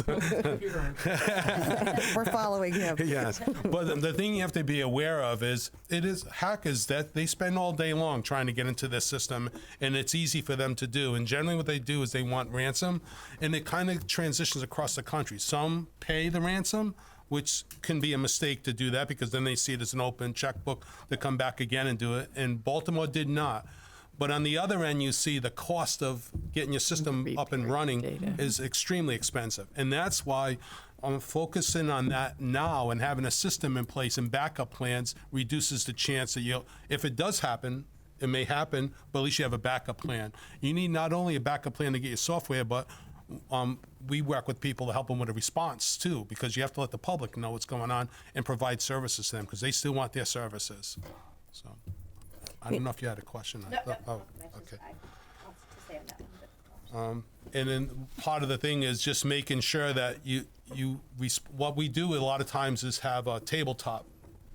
If the incident takes place, how are we going to handle this from when you found out about the incident all the way to notifying the public? And you walk through that exercise, so when it happens, and it could happen, that you have a plan in place and you walk through an exercise on how to deal with it. And we understand that you do have a third party that does come in periodically to perform this test, but this would be a good check for you all, just from how robust is it and what areas are they covering? Comment question. It's not so much on the risk assessment, but while we're on it, and I would actually have a question for Art on this, because I do think I just recently had the opportunity to sit with our head of IT and such. But if we did have a conversation, because it is such a high risk penetration area, but we're also subject to sunshine, would that be something the board could have an update to see? Because I think that makes certainly a difference, especially as our risk assessments and where we prioritize, so that the board could have an update. How does that relate to sunshine as far as the exemption? Security plans and procedures are exempt. It's a security plan for your systems. Okay, so that would fall into the. Depending on, you have to have it narrow You have to word enough it so that right. it fits within that, but that's that's sort of physical security as well. No, absolutely. I mean, it's something we definitely could not have a discussion in the public about. But I would So I would think, without doing research, I would think that would fall under the exemption. We're talking about physically Safety. securing your What are IT. Okay. That would fit within the security exemption. So I would just propose to you, because I think it was really helpful, whether we do it one-on-one or not, but that I think falls into play as to what we have in place and where that goes into their risk assessment as well. So that's all. I have a comment to that as well. When I was the Auditor General, we had to have the law adjusted to allow us to have two reports. One that was a public report, and to your point, one that was a private report to all of you. We would discuss it with you, and because government moves a lot slower than the criminals do. So if we issue a report and say this is how people can get into the system, they get into the system right away before you can fix it. So we had dual reports, but we had to have the law change, and we would help you take a look at that with your attorney whether you needed that. The Florida Auditor General also does confidential finding. So when they'll do a finding like that, it's only to a limited group of people. Yeah, for our Florida clients, whenever we issue an IT-related report, it is under the sunshine. So just like Ernie said, we typically issue a blanket public. We looked at this area, but no results. Correct. And then the results are discussed behind doors. Sounds good. Shirley. Perhaps for clarification, I'm not quite sure myself in my own head how this internal audit function works. That we've hired the firm. They've given us 10 items that they think are priority items to look at. And I mean, do we now line them up 1 to 10? Do we look at which ones we want done first? Are we going to do them all or some? Or is that what we're discussing? Can we get through the presentation first? Oh, and then we'll move on. That's by my fault. Oh, I'm sorry. I thought we were done. Yeah, we're complete with the presentation of the top 10. But I would say to that point, again, from my experience, we're given a report to you on what we believe are the top 10. But as I learned when I was the Auditor General, my top 10 changed when the Speaker of the House told me that it went in a different order than what I had. So you're essentially the county's audit committee. So you basically would tell the internal audit what's on this list and what priority they are, and the work and tick them off. But we're giving you our professional advice of what we think they are. So you had another page here. That's why I was waiting for you. Oh, that's just an overview of the methodology, of an internal audit methodology of what it should look like high level, and the execution of audits. Okay. So the benefit for us is that we can provide the expertise in all these different areas. The team may, the leadership would stay, but the individual members of the team could change based upon subject matter expertise in each one of these areas. So I'll hold off because you have a question. Bridget. So going kind of to Shirley's point and even what you addressed, this is the first time I've gone through it, but I kind of expected, right or wrong, was I call it a heat map, but let's just say red, yellow, green, as far as your assessment. Now, I know we have an audit committee, and this is kind of a new process for us, so bear with us, but that based on the the 10 items, which, in all honesty, I think we would expect those to be some high-level risk areas for a number of reasons, not only the financial impact, but in your analysis, do you have almost the top, what you would say our committee could certainly change and revise it, but even from your expert, are you able to give that red, yellow, green, what's on the higher, what's on the middle, what's not? Because that directionally, I think, makes a really good, that's what I thought I was going to see. And that, I think, helps from the committee standpoint to evaluate it and the board discuss it, saying, this is on red, this is something we need to focus on it right away because the financial impact is X or whatever the impact is. And these are important issues. We're seeing a trend. But hey, when we were doing our research, you guys look like you guys are doing a pretty good job, but don't take it off your radar. And that would be in the green area. I would think a cost-benefit analysis too. How much are we at risk versus how much would it cost? Because I would probably think that number 10, I'm not sure how much that would cost, but I would think that there's a lot of, potential risk out there. Well, the frequency is absolutely everywhere, and I think that's the point of the environment. But I think that's why I brought up, before you kind of talk through that, I think it's important the board know where we are. I just happen to have that opportunity to evaluate it, because if you don't know where we are, then how do we kind of place that as the priority or not? Does that make sense? Yeah. See, I see red, yellow, and green. It's too bad you didn't follow through with each one of these. Yes. So if you look on page 2, that upper right quadrant of high exposure risk coverage, likelihood of occurrence and your risk impact. Now, you're very correct with the comments that you're making. These top 10 all fall into that area. Right. So they're in the red. They're in the red. For again, this is inherent. This is inherent risk. We did not look at any controls or processes. This was just a risk assessment to develop your internal audit plan. So what we've seen with school districts from our experiences, these areas are there. You haven't had an internal audit function before, or really in-depth reports in these areas, so it's hard for us to say, well, maybe you're not as much as in risk. Ernie and I were talking about this earlier too, with the development of a internal audit function. You have your ABCs and your 1, 2, 3s to be able to assess your control environment. That's your purchasing, that's your timekeeping. Those are those kinds of processes, and pulling in some of those IT elements. But again, these are all high risk audit areas. They're all red. We don't have yellow or green. Okay, well, that answers that question. Yeah. Okay, perfect. The way you could look at it is, in an audit plan, you wouldn't tackle all 10 of them at once, but maybe you could do it over a 2 or 3 year rotation, where you pick 3 to do this year, 3 the next year, and then the following, and then go back through the routine again. But when I look at this, definitely operations purchasing, you have, I think it was like over $250 million running through your procurement. That would be one, if I was sitting in your seat, I would want to make sure that was taken care of. The human resources one is really important. It's because when we look at it, it's people, process, and technology in every organization. So if you take care of human resources, well, you got the people piece. You take care of this, you have the procurement. I'm not sure. I know what I read in the paper about the Auditor General coming in to look at some of the construction piece. Yep. Maybe that's one you can drop off at the Auditor General, and we can review that report afterwards, figuring that's being taken care of someone else, and then pick another one that you, based upon more information and dealing with your community a lot more, know is a higher risk. But from the outside looking in, with the benefit of the interviews, this is where we landed. But I would say if you had a plan where you did 2 or 3 of them every year over a 3-year period, and then went back and checked them again. Because one thing is, you can have an audit report and come up with findings. It's follow-up to make sure someone made changes. And it's that follow-up that really pushed people to make the change. Mm-hmm. Otherwise, they're like, hey, they won't be back for 5 years. I don't have to worry about it. Jane? And we do have a top 5 that we discussed internally, again, in no particular order.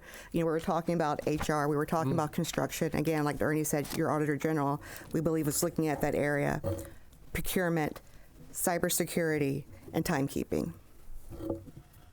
Although, how many employees do we have that actually are on time? I mean, our teachers, I'm Jane sorry. is waiting. Go ahead.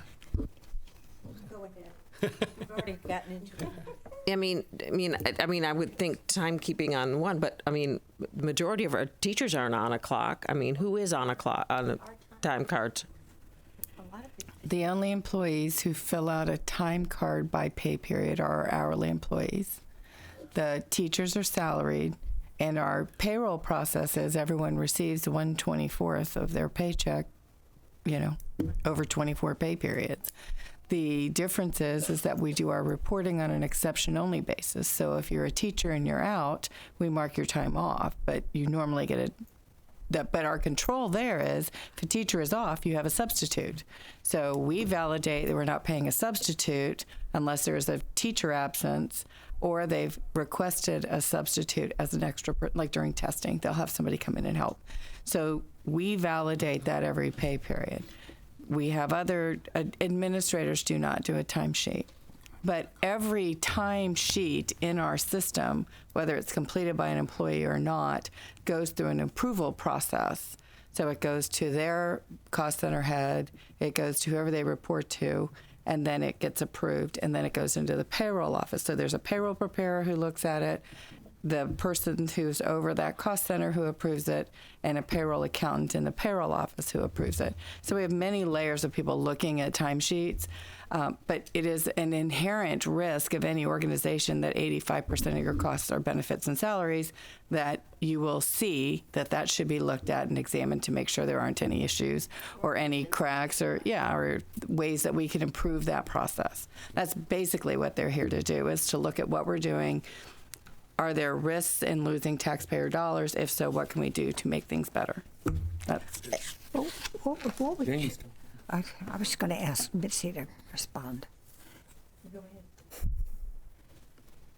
What would be your top?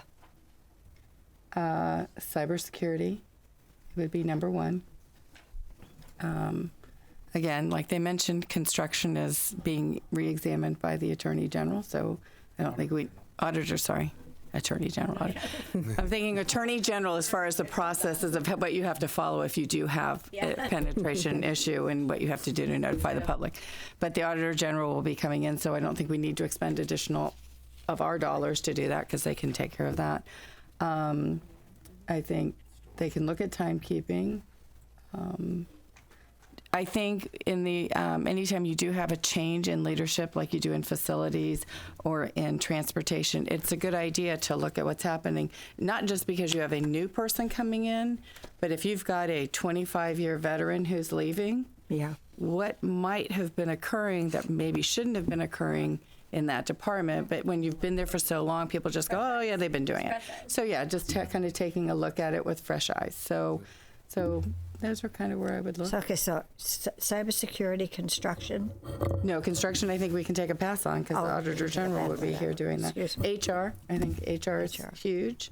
Well, we're getting some HR from Cole. From the sexual, Yeah, but only, you're right, Bridget, it's only a little But again, piece of you still got the training piece I think is big, recruitment. I mean, we're going to find ourselves in a huge shortage. So what are we doing to make sure that we're getting the best and the brightest, fastest, and what are we doing to retain them? So I think that HR is a big one. Okay.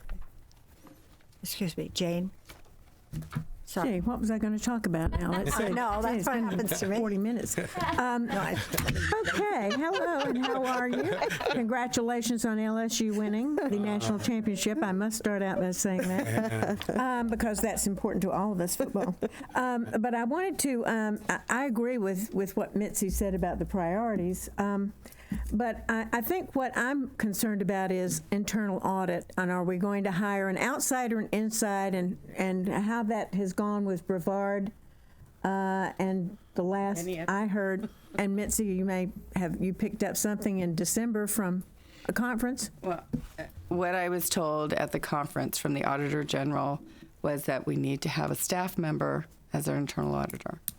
I think we've now asked for the legislative session to hopefully provide us with some clarity on that item, and we've asked our lobbyists to do that too. So, and you guys can do your due diligence on that area too. And I'll be meeting with them in the morning. Yes, and I know you're going up there also. So if we can just get clarity on that, I would, because I'm not sure that was the intent, but that is how it came across in the statute. So hopefully, all right.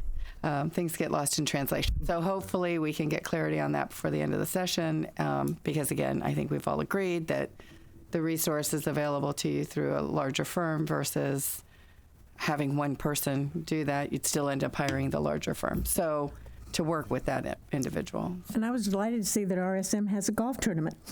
Yes. See, I have just They would never let me play in it. Oh, wouldn't? Yeah. But I'm not any good. Sports. Yeah, well, I'm right there with you, James. Sorry about that. If I could. Yes. To the point about a firm or an employee doing the internal audit, I'd be willing to facilitate any role you want to help. I've reached out to different groups here. Having been a former auditor general, I had a conversation with your state auditor before. I wanted to follow up again. I personally, professionally, believe a firm brings a lot more to the table because of depth of experience. I mean, there are so many things that change. If you have one person, they can't possibly have the skill set to do that, where we could interchange the people just for the current thing that you're looking at and then roll them off to move to something else. Right. And I have had that conversation. And matter of fact, in other states across the country where I'm talking to them about it, I'm making sure that they institute in the law that it's can be employee or firm, because not because we're doing this work, but because I have over 40 years experience. I know, and I didn't know everything about one. I knew about a few things, but not everything. Maybe this much knowledge wide, but never enough to go deep. You need people with expertise to go deep. I'm confident that that is a glitch of some sorts lost in translation, because without going too far, I am very confident that somehow in the rule making it got messed up. Sorry. No, he's raising his hand, but here's how he raises his hand. And it's like, how am I supposed to see you? No, that part just really irritates me. Sorry. I'm just really irritated about that. Go ahead, Eric. Sorry, Eric. So will construction always be in the red? Will all these 10 always be in the red? No matter how much internal controls we have in those situations? No. So but you didn't look at the internal controls of any of these. So is it possible that we have great internal controls and maybe they shouldn't be in the red? Again, going back to the comment, just because something is in here doesn't mean something is wrong with it. We did not test controls. We did not look at the design or the operating effectiveness as part of this process. So is it possible that one of these 10 items, because it has great internal controls, really doesn't lie in the red, or could possibly lie in the yellow, because likelihood of occurrence could be minimized if we had good internal controls? That is absolutely correct. Take, for instance, timekeeping. Let's say we come in. I understand why I said that. No, I do understand it. You don't have to explain it to me. But she has got to explain. Okay, go ahead. I'm just trying to worry about time. What I was going to say with that, let's say you had someone come in and look at that process. They didn't really find anything of significance. Great. But you still have a lot of transactions, a lot of dollar volume. So maybe you want to look at it from a cycle audit perspective. You don't look at it every year, maybe every 3 years, et cetera. That's all that I was going to add on to that. And I would add on to that, as from experience, you can have the best written policies and the best organizational chart, but then when we go out and test the system, you see there's like these little dotted lines that go around, and that's the people that went around the process and did it a different way. But I agree with your comment. Well, that's why I mentioned testing internal controls. I didn't mention written down I got it. Procedures. The other two know, but I'm also a CPA. So so are you really? Yeah, well, he was talking to me as if I wasn't. So and since I don't know if you finally got it. Did you finally get it? Your CPA license? Your license. I've had my license for several years. Oh, okay. I thought last time we talked, you hadn't got it. Oh, yeah, that's right. I signed this young man's license. I forgot that. I signed this young man's license. I used to be on the Florida Board of Accountancy. Oh, really? Yeah. I was just as. I'm sorry. I digress. Why was this done in October 22nd, the draft, and we're just getting it now in January? So when we met, Jane and I got this draft in October. Scheduling it on a date that would work with your workshops did not work in November or December. So we scheduled in January. That was the earliest date that they could meet your scheduled dates for workshops. Plus, we wanted to see if we got more And if we could information get on clarification. the definition of internal auditor. I mean, my biggest concern about this report is that this report could have been about Manatee County, and you could have just put in specific things about how many students they had, and it really didn't seem like it was really specific about our particular construction department. Because if you went down to Manatee County or any other counties, you would say these same top 10 things. You would probably write the almost identical report with changing. And so I'm a little confused as why there weren't some testing of some internal controls to see what issues, like the heat map or scorecard or red, yellow, green, to tell us which ones should have been the priority. That's the frustrating thing for me. What was the scope of what we requested you to do? The scope? Perform a risk assessment to determine a proposed top 10 audit plan. So our risk assessments do not include testing of controls. And I'm disappointed that actually in that. would be the internal audit step, the testing of controls. That's not how you get the I'm top. just expressing my disappointment. No, I get it. Not for an assessment. Audit, but not to assess. You just kind of review. You don't necessarily. So when you have a risk assessment, it's just the top 10, and then the next, because I'll use Manatee County as a comparison just because that was some of the data I got. But and then they had like the red, yellow, green, and the 5-year plan, and worked with their committee again because this is new for us. So I'm trying to reference. I know Brevard I've talked to a lot of times as well, and I believe you guys work with them. But to get some guidance on where we go now, because we're being cognizant of time and money. What do we do with this when there really isn't the financial? I mean, we just talked through what our 5 would, or some of our 5s would be. What directionally does this give us aside from? I mean, like I said, I think the top 10. I think we probably could have guessed. And I'm not trying to diminish your work. I'm just saying, I think these are major areas that we could likely say. There's some in here actually that I don't know that I would have. I'm glad that were raised. So what's the next step for us? I guess is where. Well, the audit committee. This report to me should go to your audit committee. Okay. That you have, and that they should then, I think, review it for what they believe may be the top 10. I'll obviously be sitting in there, so I can help them work through the risk assessment. But we still need to determine who your internal auditor is going to be to do the things that the audit committee to asks them execute to do. upon that. Right. So that's kind of where, to me, where we're at. Okay. Got it. Shirley. You brought up the internal audit committee. I received an email from the person I appointed, or I recommended, and he said he hasn't heard anything yet. I mean, are they meeting? Are they doing anything? It's our committee. I really can't be the one. All right, so I can't be. All right, so we've got an internal audit committee that has not met yet, and they don't know what they're supposed to be doing or whatever. So You didn't have this. So they okay, really didn't. so maybe we should have shared this with them and talked about when they should meet or what. I mean, because I think we need to give direction to that internal audit committee. This is the problem, is the switch over from Jane to me. Not a cop-out, but now that I know that that's what I have to do, I'll do it. I mean, just to clarify, this is until you received this to even see it. Nobody else should have been seeing it. Oh, right.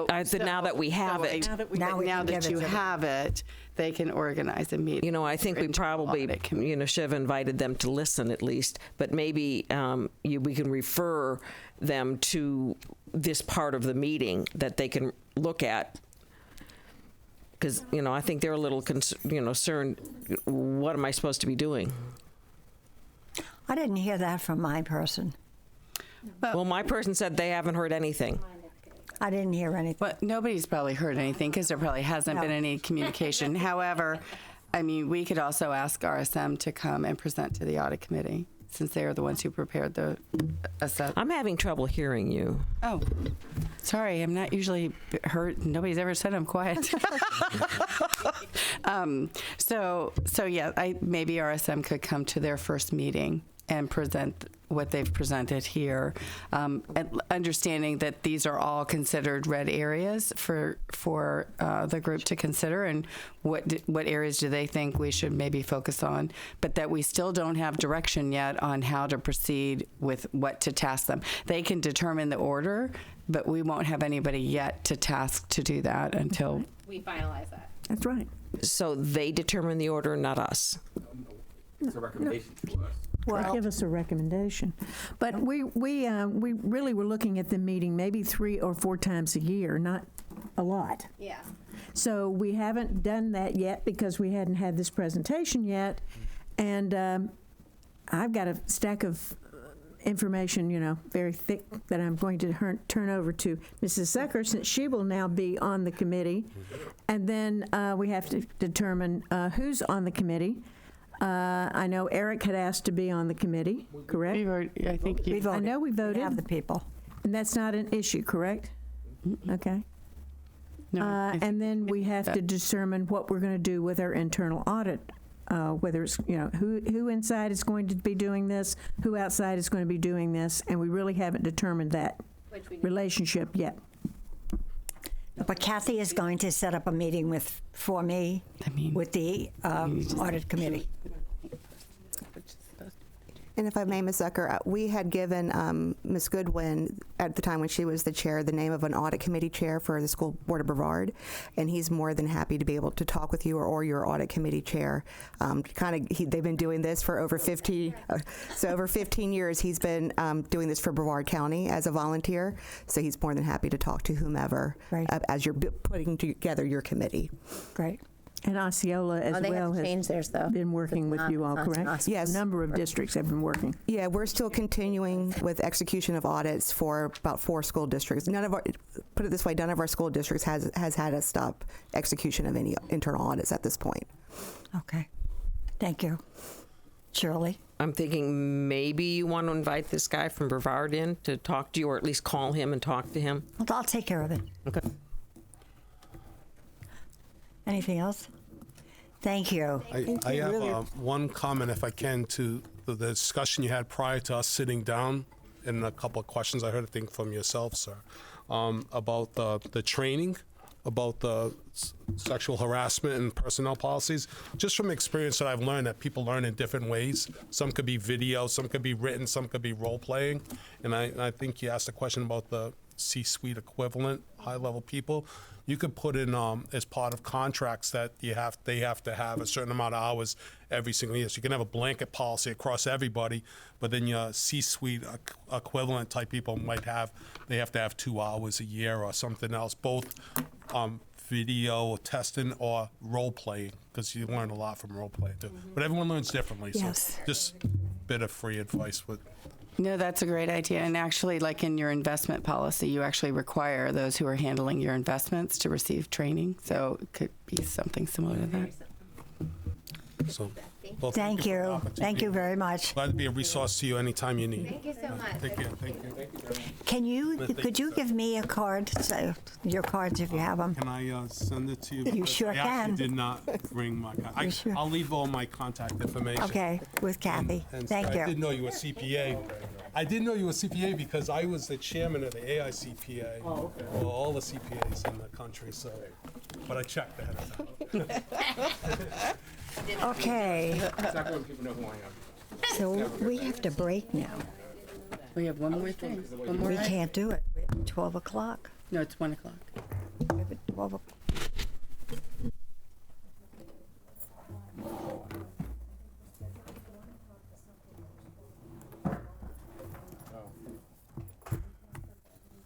Hello again. Hello. Hi.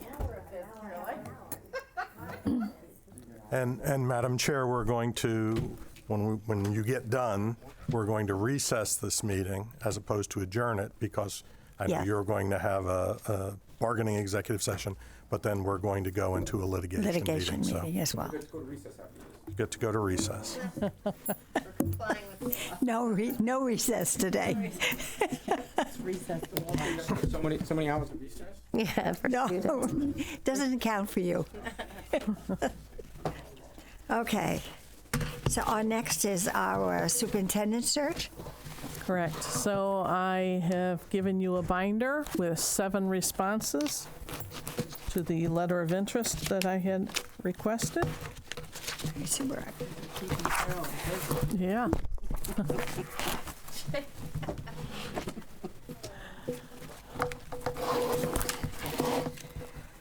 And hopefully you had a chance to review them. Yep. So really, we're at the point with this that we were at the last meeting, I suppose, with respect to the sexual harassment, et cetera, policies. It's really now up to the board to decide how do you want to proceed with selecting a firm to assist you with the superintendent search. You could do what you did with respect to the harassment policies and choose a few groups and ask them to come make presentations. You could simply select one. I mean, it's up to you. This is your consultant. I would like to at least whittle down this list and maybe choose 3, because I really want to start the process sooner, not later, because I would like somebody to be on board. Well, be not on board, but probably like in September at the latest, or really June or July, because that's when we do budgets. So if we can move the process a little faster so that we can accomplish that, it would be great. So I'm trying to look at the timeline, and it's like if we take a month to do this and a month to do the next workshop, it's like that's 2 months gone already before we even begin to do community input or any of that. That's a lot of wasted time. Well, that's obviously up to the board. If you don't have to go through a process like we just did with respect to the other consultants, but if you want to, certainly you can. There's nothing in stone that you have to wait till your next workshop. You could have a separate time, or you could do it in conjunction with your next board meeting. I mean, that's totally up to the board to decide. I have suggested that if we can't finish our work, that we have an extra meeting time. I don't, because it has to be done. So, how would you like to proceed right now? Would you like to review them? Would you like to say yes or no, yay or nay on some of them? How would you like to proceed? I'm asking you all. I would like to go to 2 or 3 and then have them come in for presentations. Agreed. And have a special board meeting, remembering that I will not be available before the next board meeting because I'll be traveling that day back from Washington. But I would really like to have a special board meeting to talk about this and have presentations. Okay. We can have, we don't have to wait till February 20th or whatever to do this. We can do a special meeting to do this. Because I think this is key. I won't be able to, you guys will exclude me then. Why? It's just, I was gonna say, I'm happy to make it a special meeting. If you could, Kathy, work with me, and I'm assuming he would be the same, just to make sure. Yeah, work with you guys. Because it's tax season for him. But it's important. Every day. Are we talking about a meeting? I mean, you say special meeting. I mean, we've got a meeting, February 11th, I guess, isn't it? When's the next board meeting scheduled? The 11th. We got 4th. February 4th is the February 4th. Yes, but that's the meeting that Jane's not going to be here. That afternoon to be at a meeting. You could make. But will you be there at 6:30? Yeah, we could make it part of the meeting. That would work. I can come in an hour early before the meeting to do it. Or an hour before. She has to do it after. Oh, then I'm willing to do it after. Or during. You can do it during. It could certainly be an agenda item on your February 4th meeting. You can Okay. put it under new business and then have them make their presentations to you. Yeah, that works. Okay. Okay. Does that work? Yeah. I think extra days make it a little bit tougher because. Yeah. No, I know. But this is good because now you're all agreeing. So, good. So New it's not- business. Good job. February 4 agenda. Okay. Yep. Thank you. All right. And I would propose 3, kind of like we did before, 3, and then maybe a contingent 4th. I would do. Is that too many? I don't know. I agree with, but to Jade's point, 2 or 3, however we do that, no more. Okay. I only have 3 yeses, so. Who wants to go first? No, I'm not going first. Okay, let's start over this way. Jane. Okay. Well, one time. Bridget's always been on target first. You do it. The 3 that I would have would be Florida School Board Association, Hazard Young, and Ray.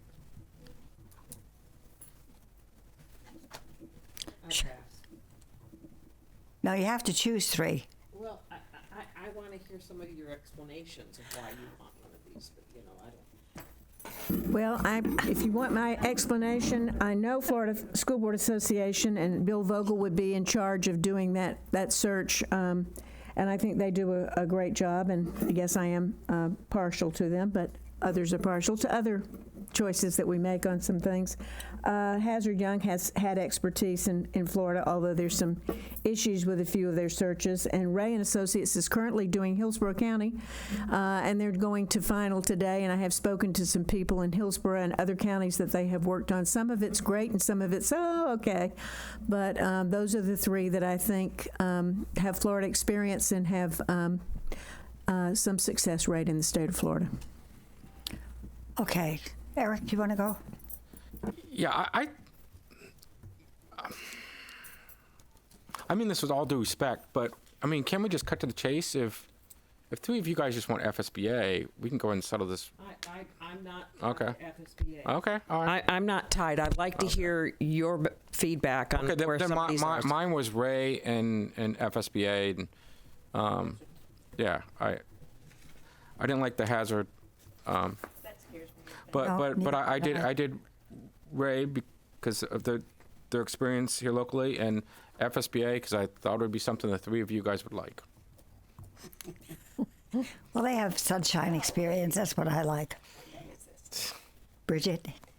Well, I also had Ray. I had someone prior to us officially going to superintendent who had reached out, not from Ray and Associates, just someone in the community who had, or in the state, I guess, had recommended reaching out kind of when we were having the interim discussion. So I think that they come with some, right, with some background.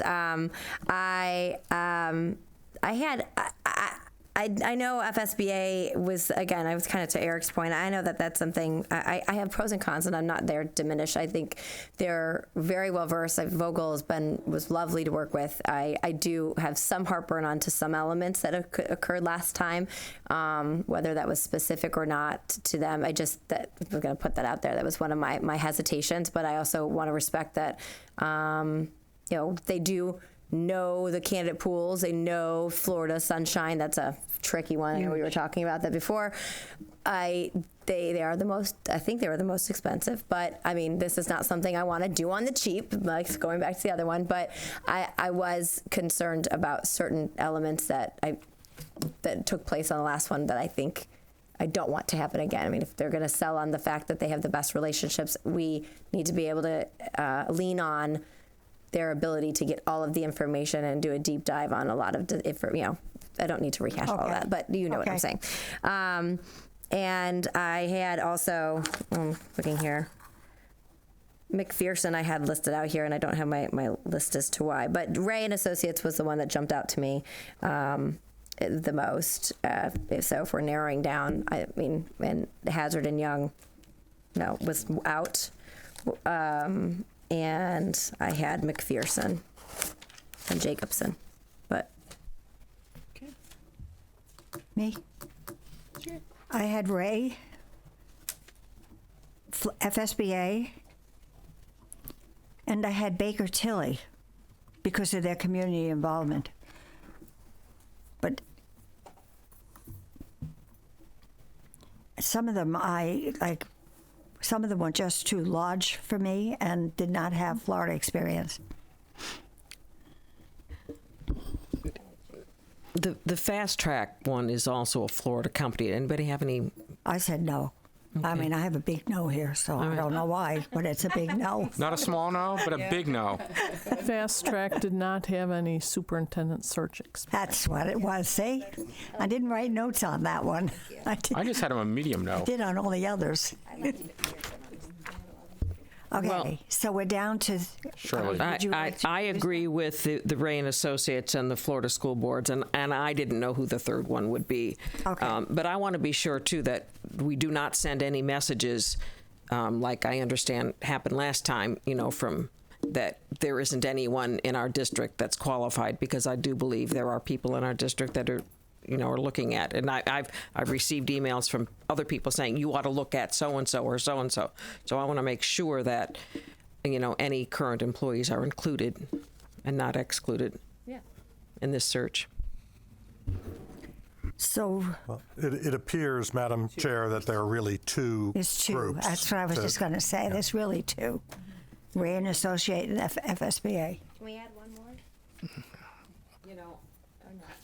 Well, they're the two that everybody had in common. Yeah. Yeah, so I don't know if we add another one, are we just wasting their time? Right. That's true. Yeah.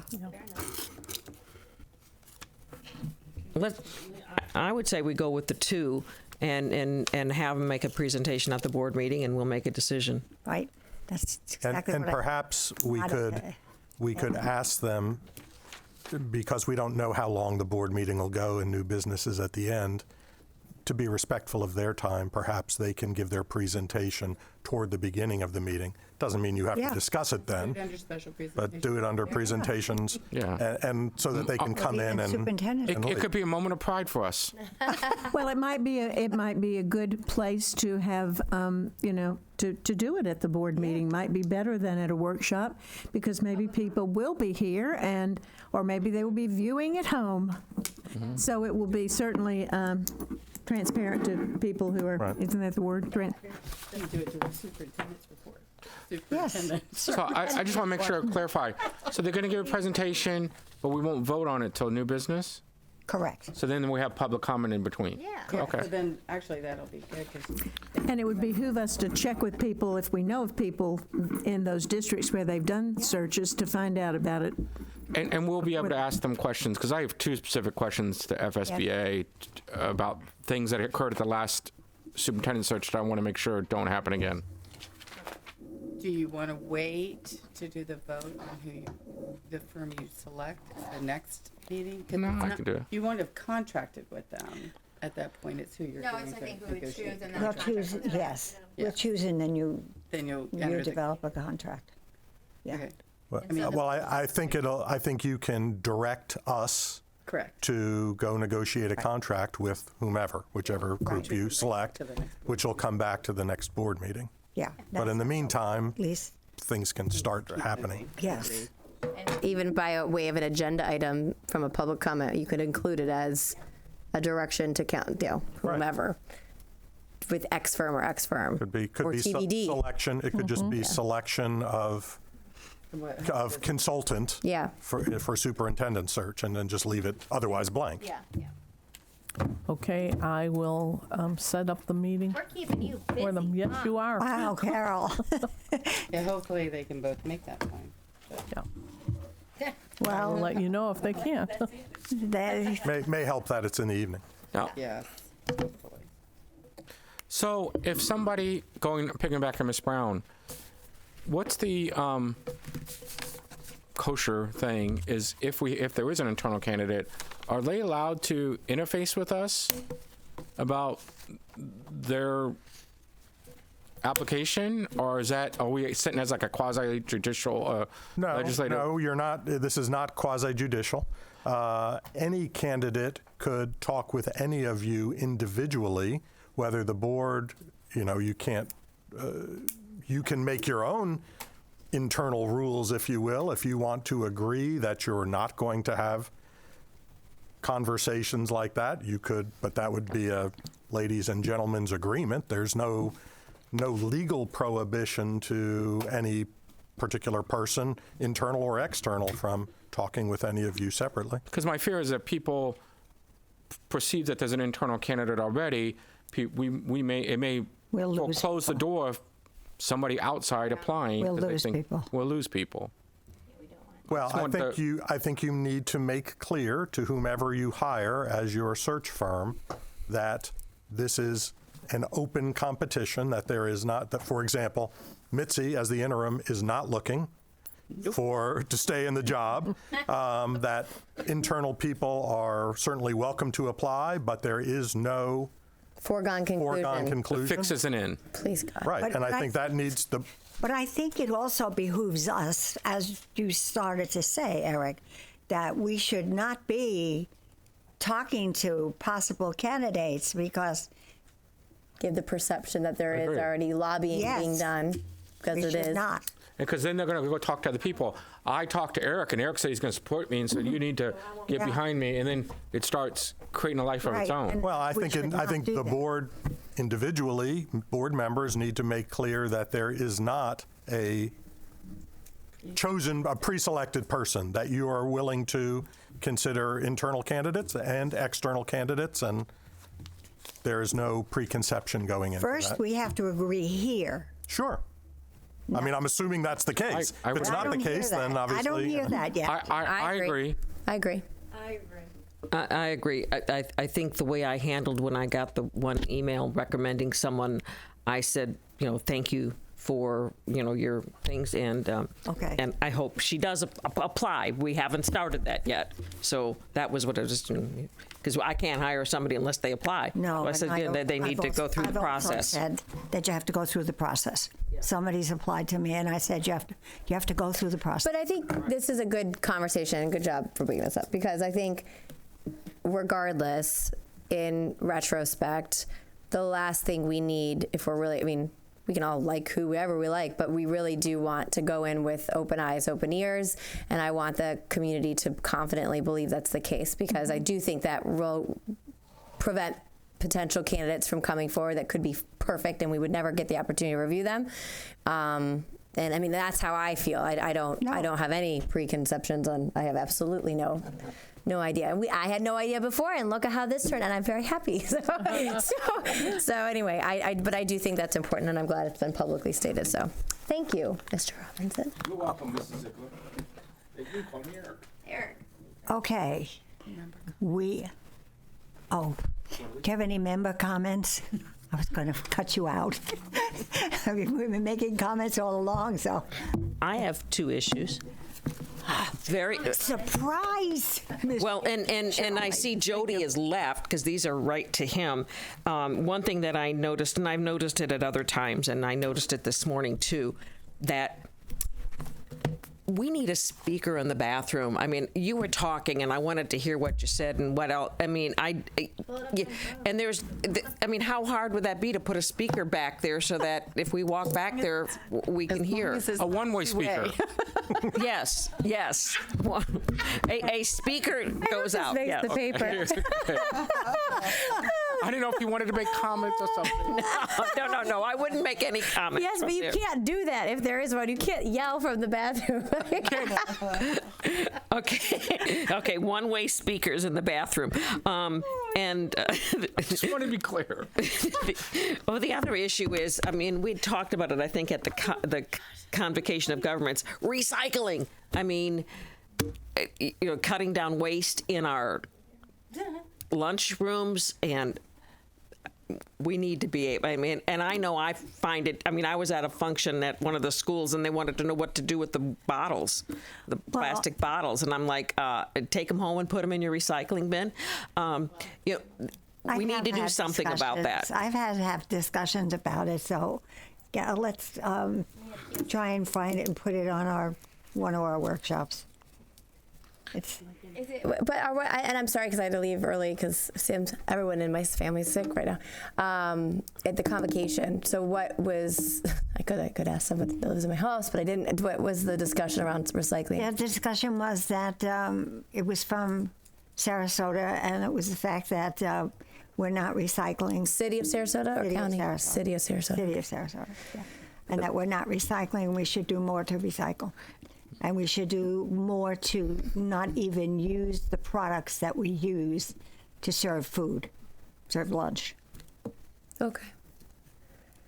So I know why we don't recycle it like we did is Right, we talked because about it, we yeah. don't make any money.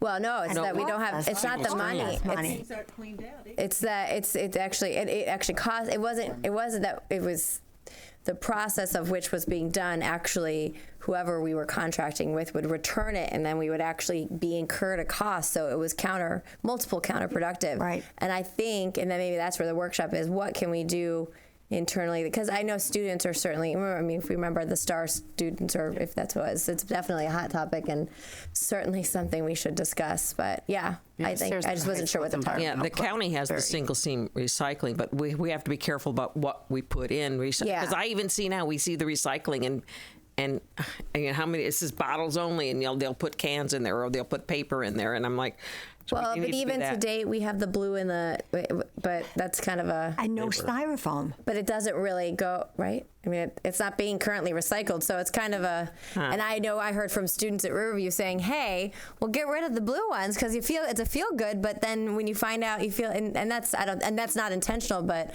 I think that's important that we communicate that, too. That's not really and as we're looking at recycling, maybe we ought to look at, more of those zero emissions, or reducing our footprint. But yeah, I know. But looking at electric buses. I mean, We did look at that. Well, the cost of electrics are coming down considerably. If I mean, because you're seeing Ford pay for mine like they pay for the counties, then I would be okay. But they don't pay for mine, so really. I mean, well, Ford is going to all electric, so I would think the prices are coming down. I got to do this? Yes, I can see you. Okay. I'm just chiming in whenever, sorry. Go ahead. No, right now it's fine. But All right. we're on our own time right now, so whatever you want. Is there any way we can look at making it easier to find past meetings and past agendas? Because going back and finding on the the different agendas and different meetings, one section goes back a couple months, and you go to another section, it only has another set of months, and trying to find one place where you used to be able, you can go and look at all the past meetings, and now it's bifurcated, and those two places that I normally go to have a donut hole. So I don't know where that third place is, but it's hard to find. Yeah. It's hard to find the September From the transition agenda. between the old. Yeah, but I mean, even after we got the new, it stops off at a particular point, and this one starts at a particular point, and they don't. It's cumbersome. You have to drop down where it's like last 6 months, last 12 months, whatever. Yeah, maybe. Yeah. You just have to expand the time frame. All right, I'll go back and look at it again. I was having difficulty, but it was. I guess my question is beyond. Could be operator. Wait a minute. Is it beyond 12 months that you can never see on the screen though? Because it said 3 months, 6 months, 12 months. So if it's if it's beyond a year, the old system had every agenda. You can.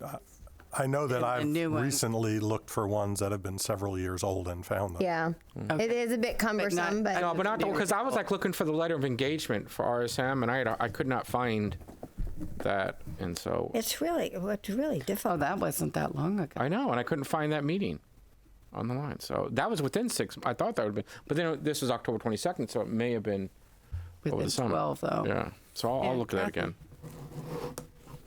Kathy's the queen of the e-agenda system. Yes. Okay, I attended a meeting for FSBIT last week and noticed a lot of things that several things that we perhaps could do in our risk assessment. One of the things that Alachua County is doing is that they're trying to get people back to work more quickly by actually, performing some let's get back to work in an alternate job. And it's saving them a lot of money. And you look puzzled, but I want to chat with Lynn Peterson and have the risk person in Alachua who's willing to talk. I mean, they've really saved over $1 million on this. Retirees? No, people that are out sick. Work have had surgery. We have them on long-term.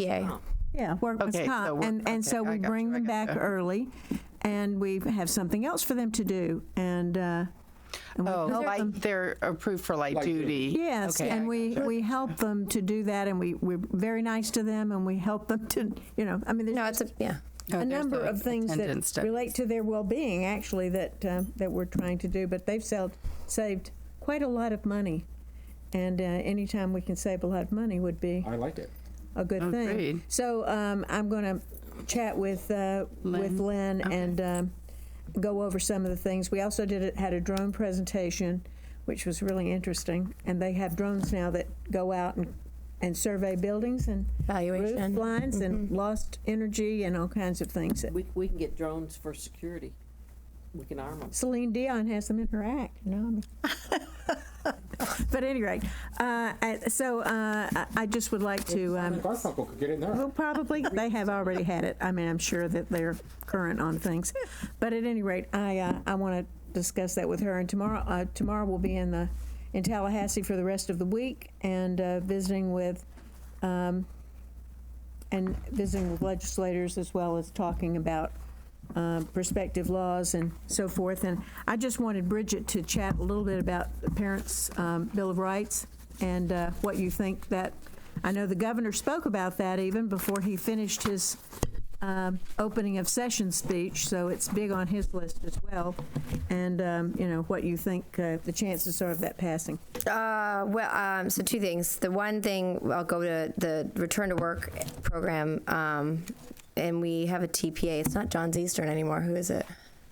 Oh. I can't think of the name of it because that was something I talked to Lynn about before because it can be very cost beneficial but there's a lot. But yeah, so I'd be interested in maybe a future workshop because I could spend hours on the phone with Lynn on this stuff. But anyway, I call it PBR, but Parents' Bill of Rights both been filed in the Senate and the House.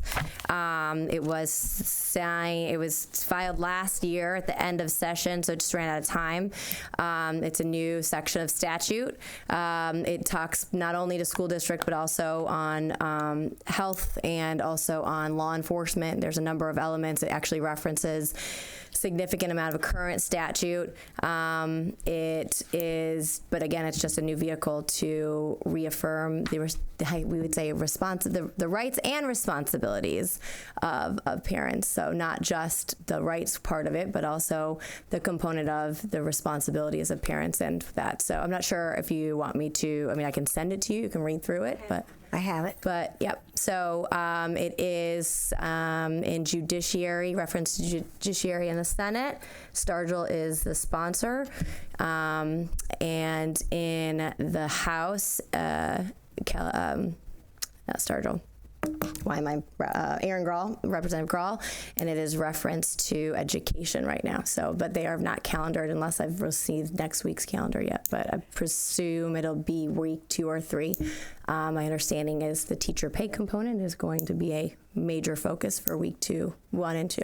Could I ask you a question about this? Yeah. It says requiring each school district school board to develop and adopt a policy to promote parental involvement in the public school system. Mm-hmm. So it will be onus upon us to be able to make sure that the parents are involved.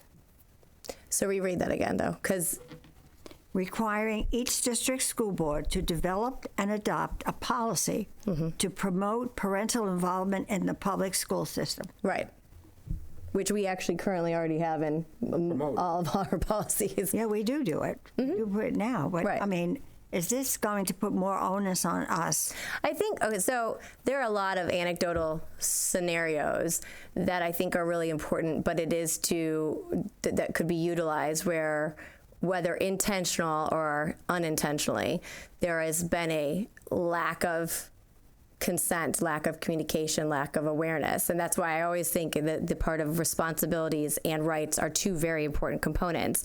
So when you think about intentional ways to, now I use myself as an example of a working mother, and I think my hat's off to Fruitville, give them a shout out. They do a tremendous job with communication, but it's hard because some people don't want robocalls, some people don't want this, so how do you effectively communicate? But there are components within there, and that's what that bill reaffirms, a number of areas, specifically as we delve into, and this is important because I'm a huge advocate, and this should be no surprise to you, on the mental health side of things, but the more and more, even when law enforcement comes into, the more and more especially school boards or school districts are encumbering the responsibilities of things beyond just their core competencies of education, there are a lot of elements where you would have, for example, once upon a time you would have a medical facility, once upon a time you would have a law enforcement arm all separate.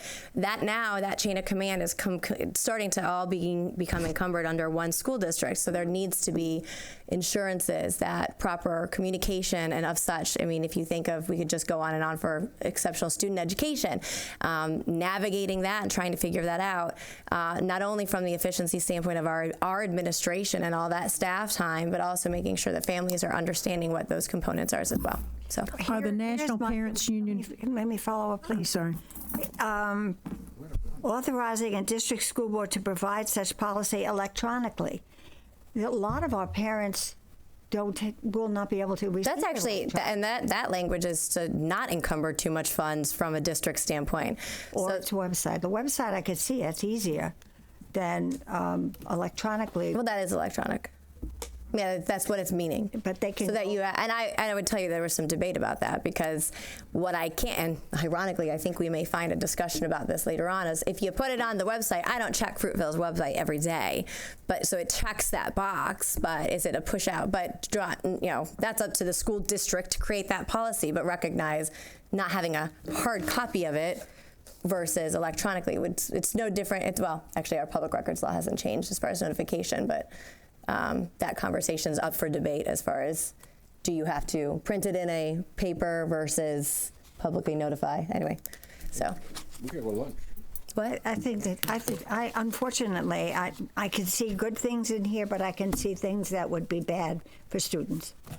Well, I'm not bringing it up by any means of a resolution for the board to choose. Right. This is something, and I would never do that. That was just my comment to you. Of course. I can't comment to you any other time. Yeah. No, well, we're not going to vote on it. I mean, unless somebody else is bringing it up from Well, I just wondered who it was pushing it outside the state of Florida, the Walton Family Foundation or I have no National Parent Union. That group is becoming stronger and stronger. I just didn't know who was pushing it, or was somebody pushing it from outside the state. Not that there's a parentalrights.org, which is across, and there's an amendment from the Constitution standpoint that I think Senator Graham has been on for years and years, and it's an actual amendment to the Constitution, which, as you know, is not something that just is super easy, and I think it's been on there for years and years and years. I know that there are other states that have adopted similar measures. Oklahoma is one of them. I could list about 2 other ones, but nothing from an organization, not that I'm involved with. This is separately kind of been on my own, so that's all. Happy to answer any more questions, but I will not be bringing it forward for the board to vote on. I think it's incumbent upon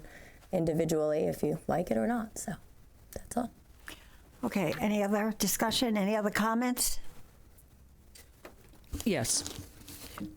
At COG, they brought up the stuff about the census, and I guess they wanted somebody from the school board on that, and you said as chair you would be. I hope that as chair that I'm not the one who has to go in if you're not there. I mean, maybe you can get somebody else. Let me speak to Mitzi about it, because I have not been able to talk to Mitzi. Well, the other thing is, it's like you're so quick to add things to your plate. I don't know how much they're going to do it, but once a month. For the census. Pardon me? He's making a joke. I think I'm funny. Well, I thought that was funny once I caught it. He's a CPA, not a comedian by Oh, my God. Well, my husband's a CPA, and he's his funniest thing going, so I don't know. Okay. We are not adjourning. We are recessing this meeting. You are recessing so that you're going to go into a collective bargaining. Executive session. And then an executive session, and then a litigation meeting after that. Meeting at 2 o'clock. And at 3 o'clock, our normal school board meeting will be here. Correct. And the 2 o'clock meeting will be on the case of Bonner versus the school board.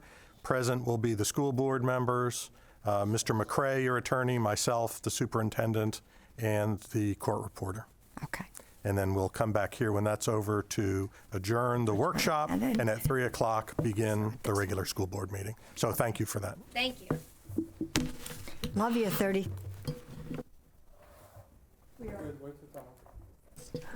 We are recessed.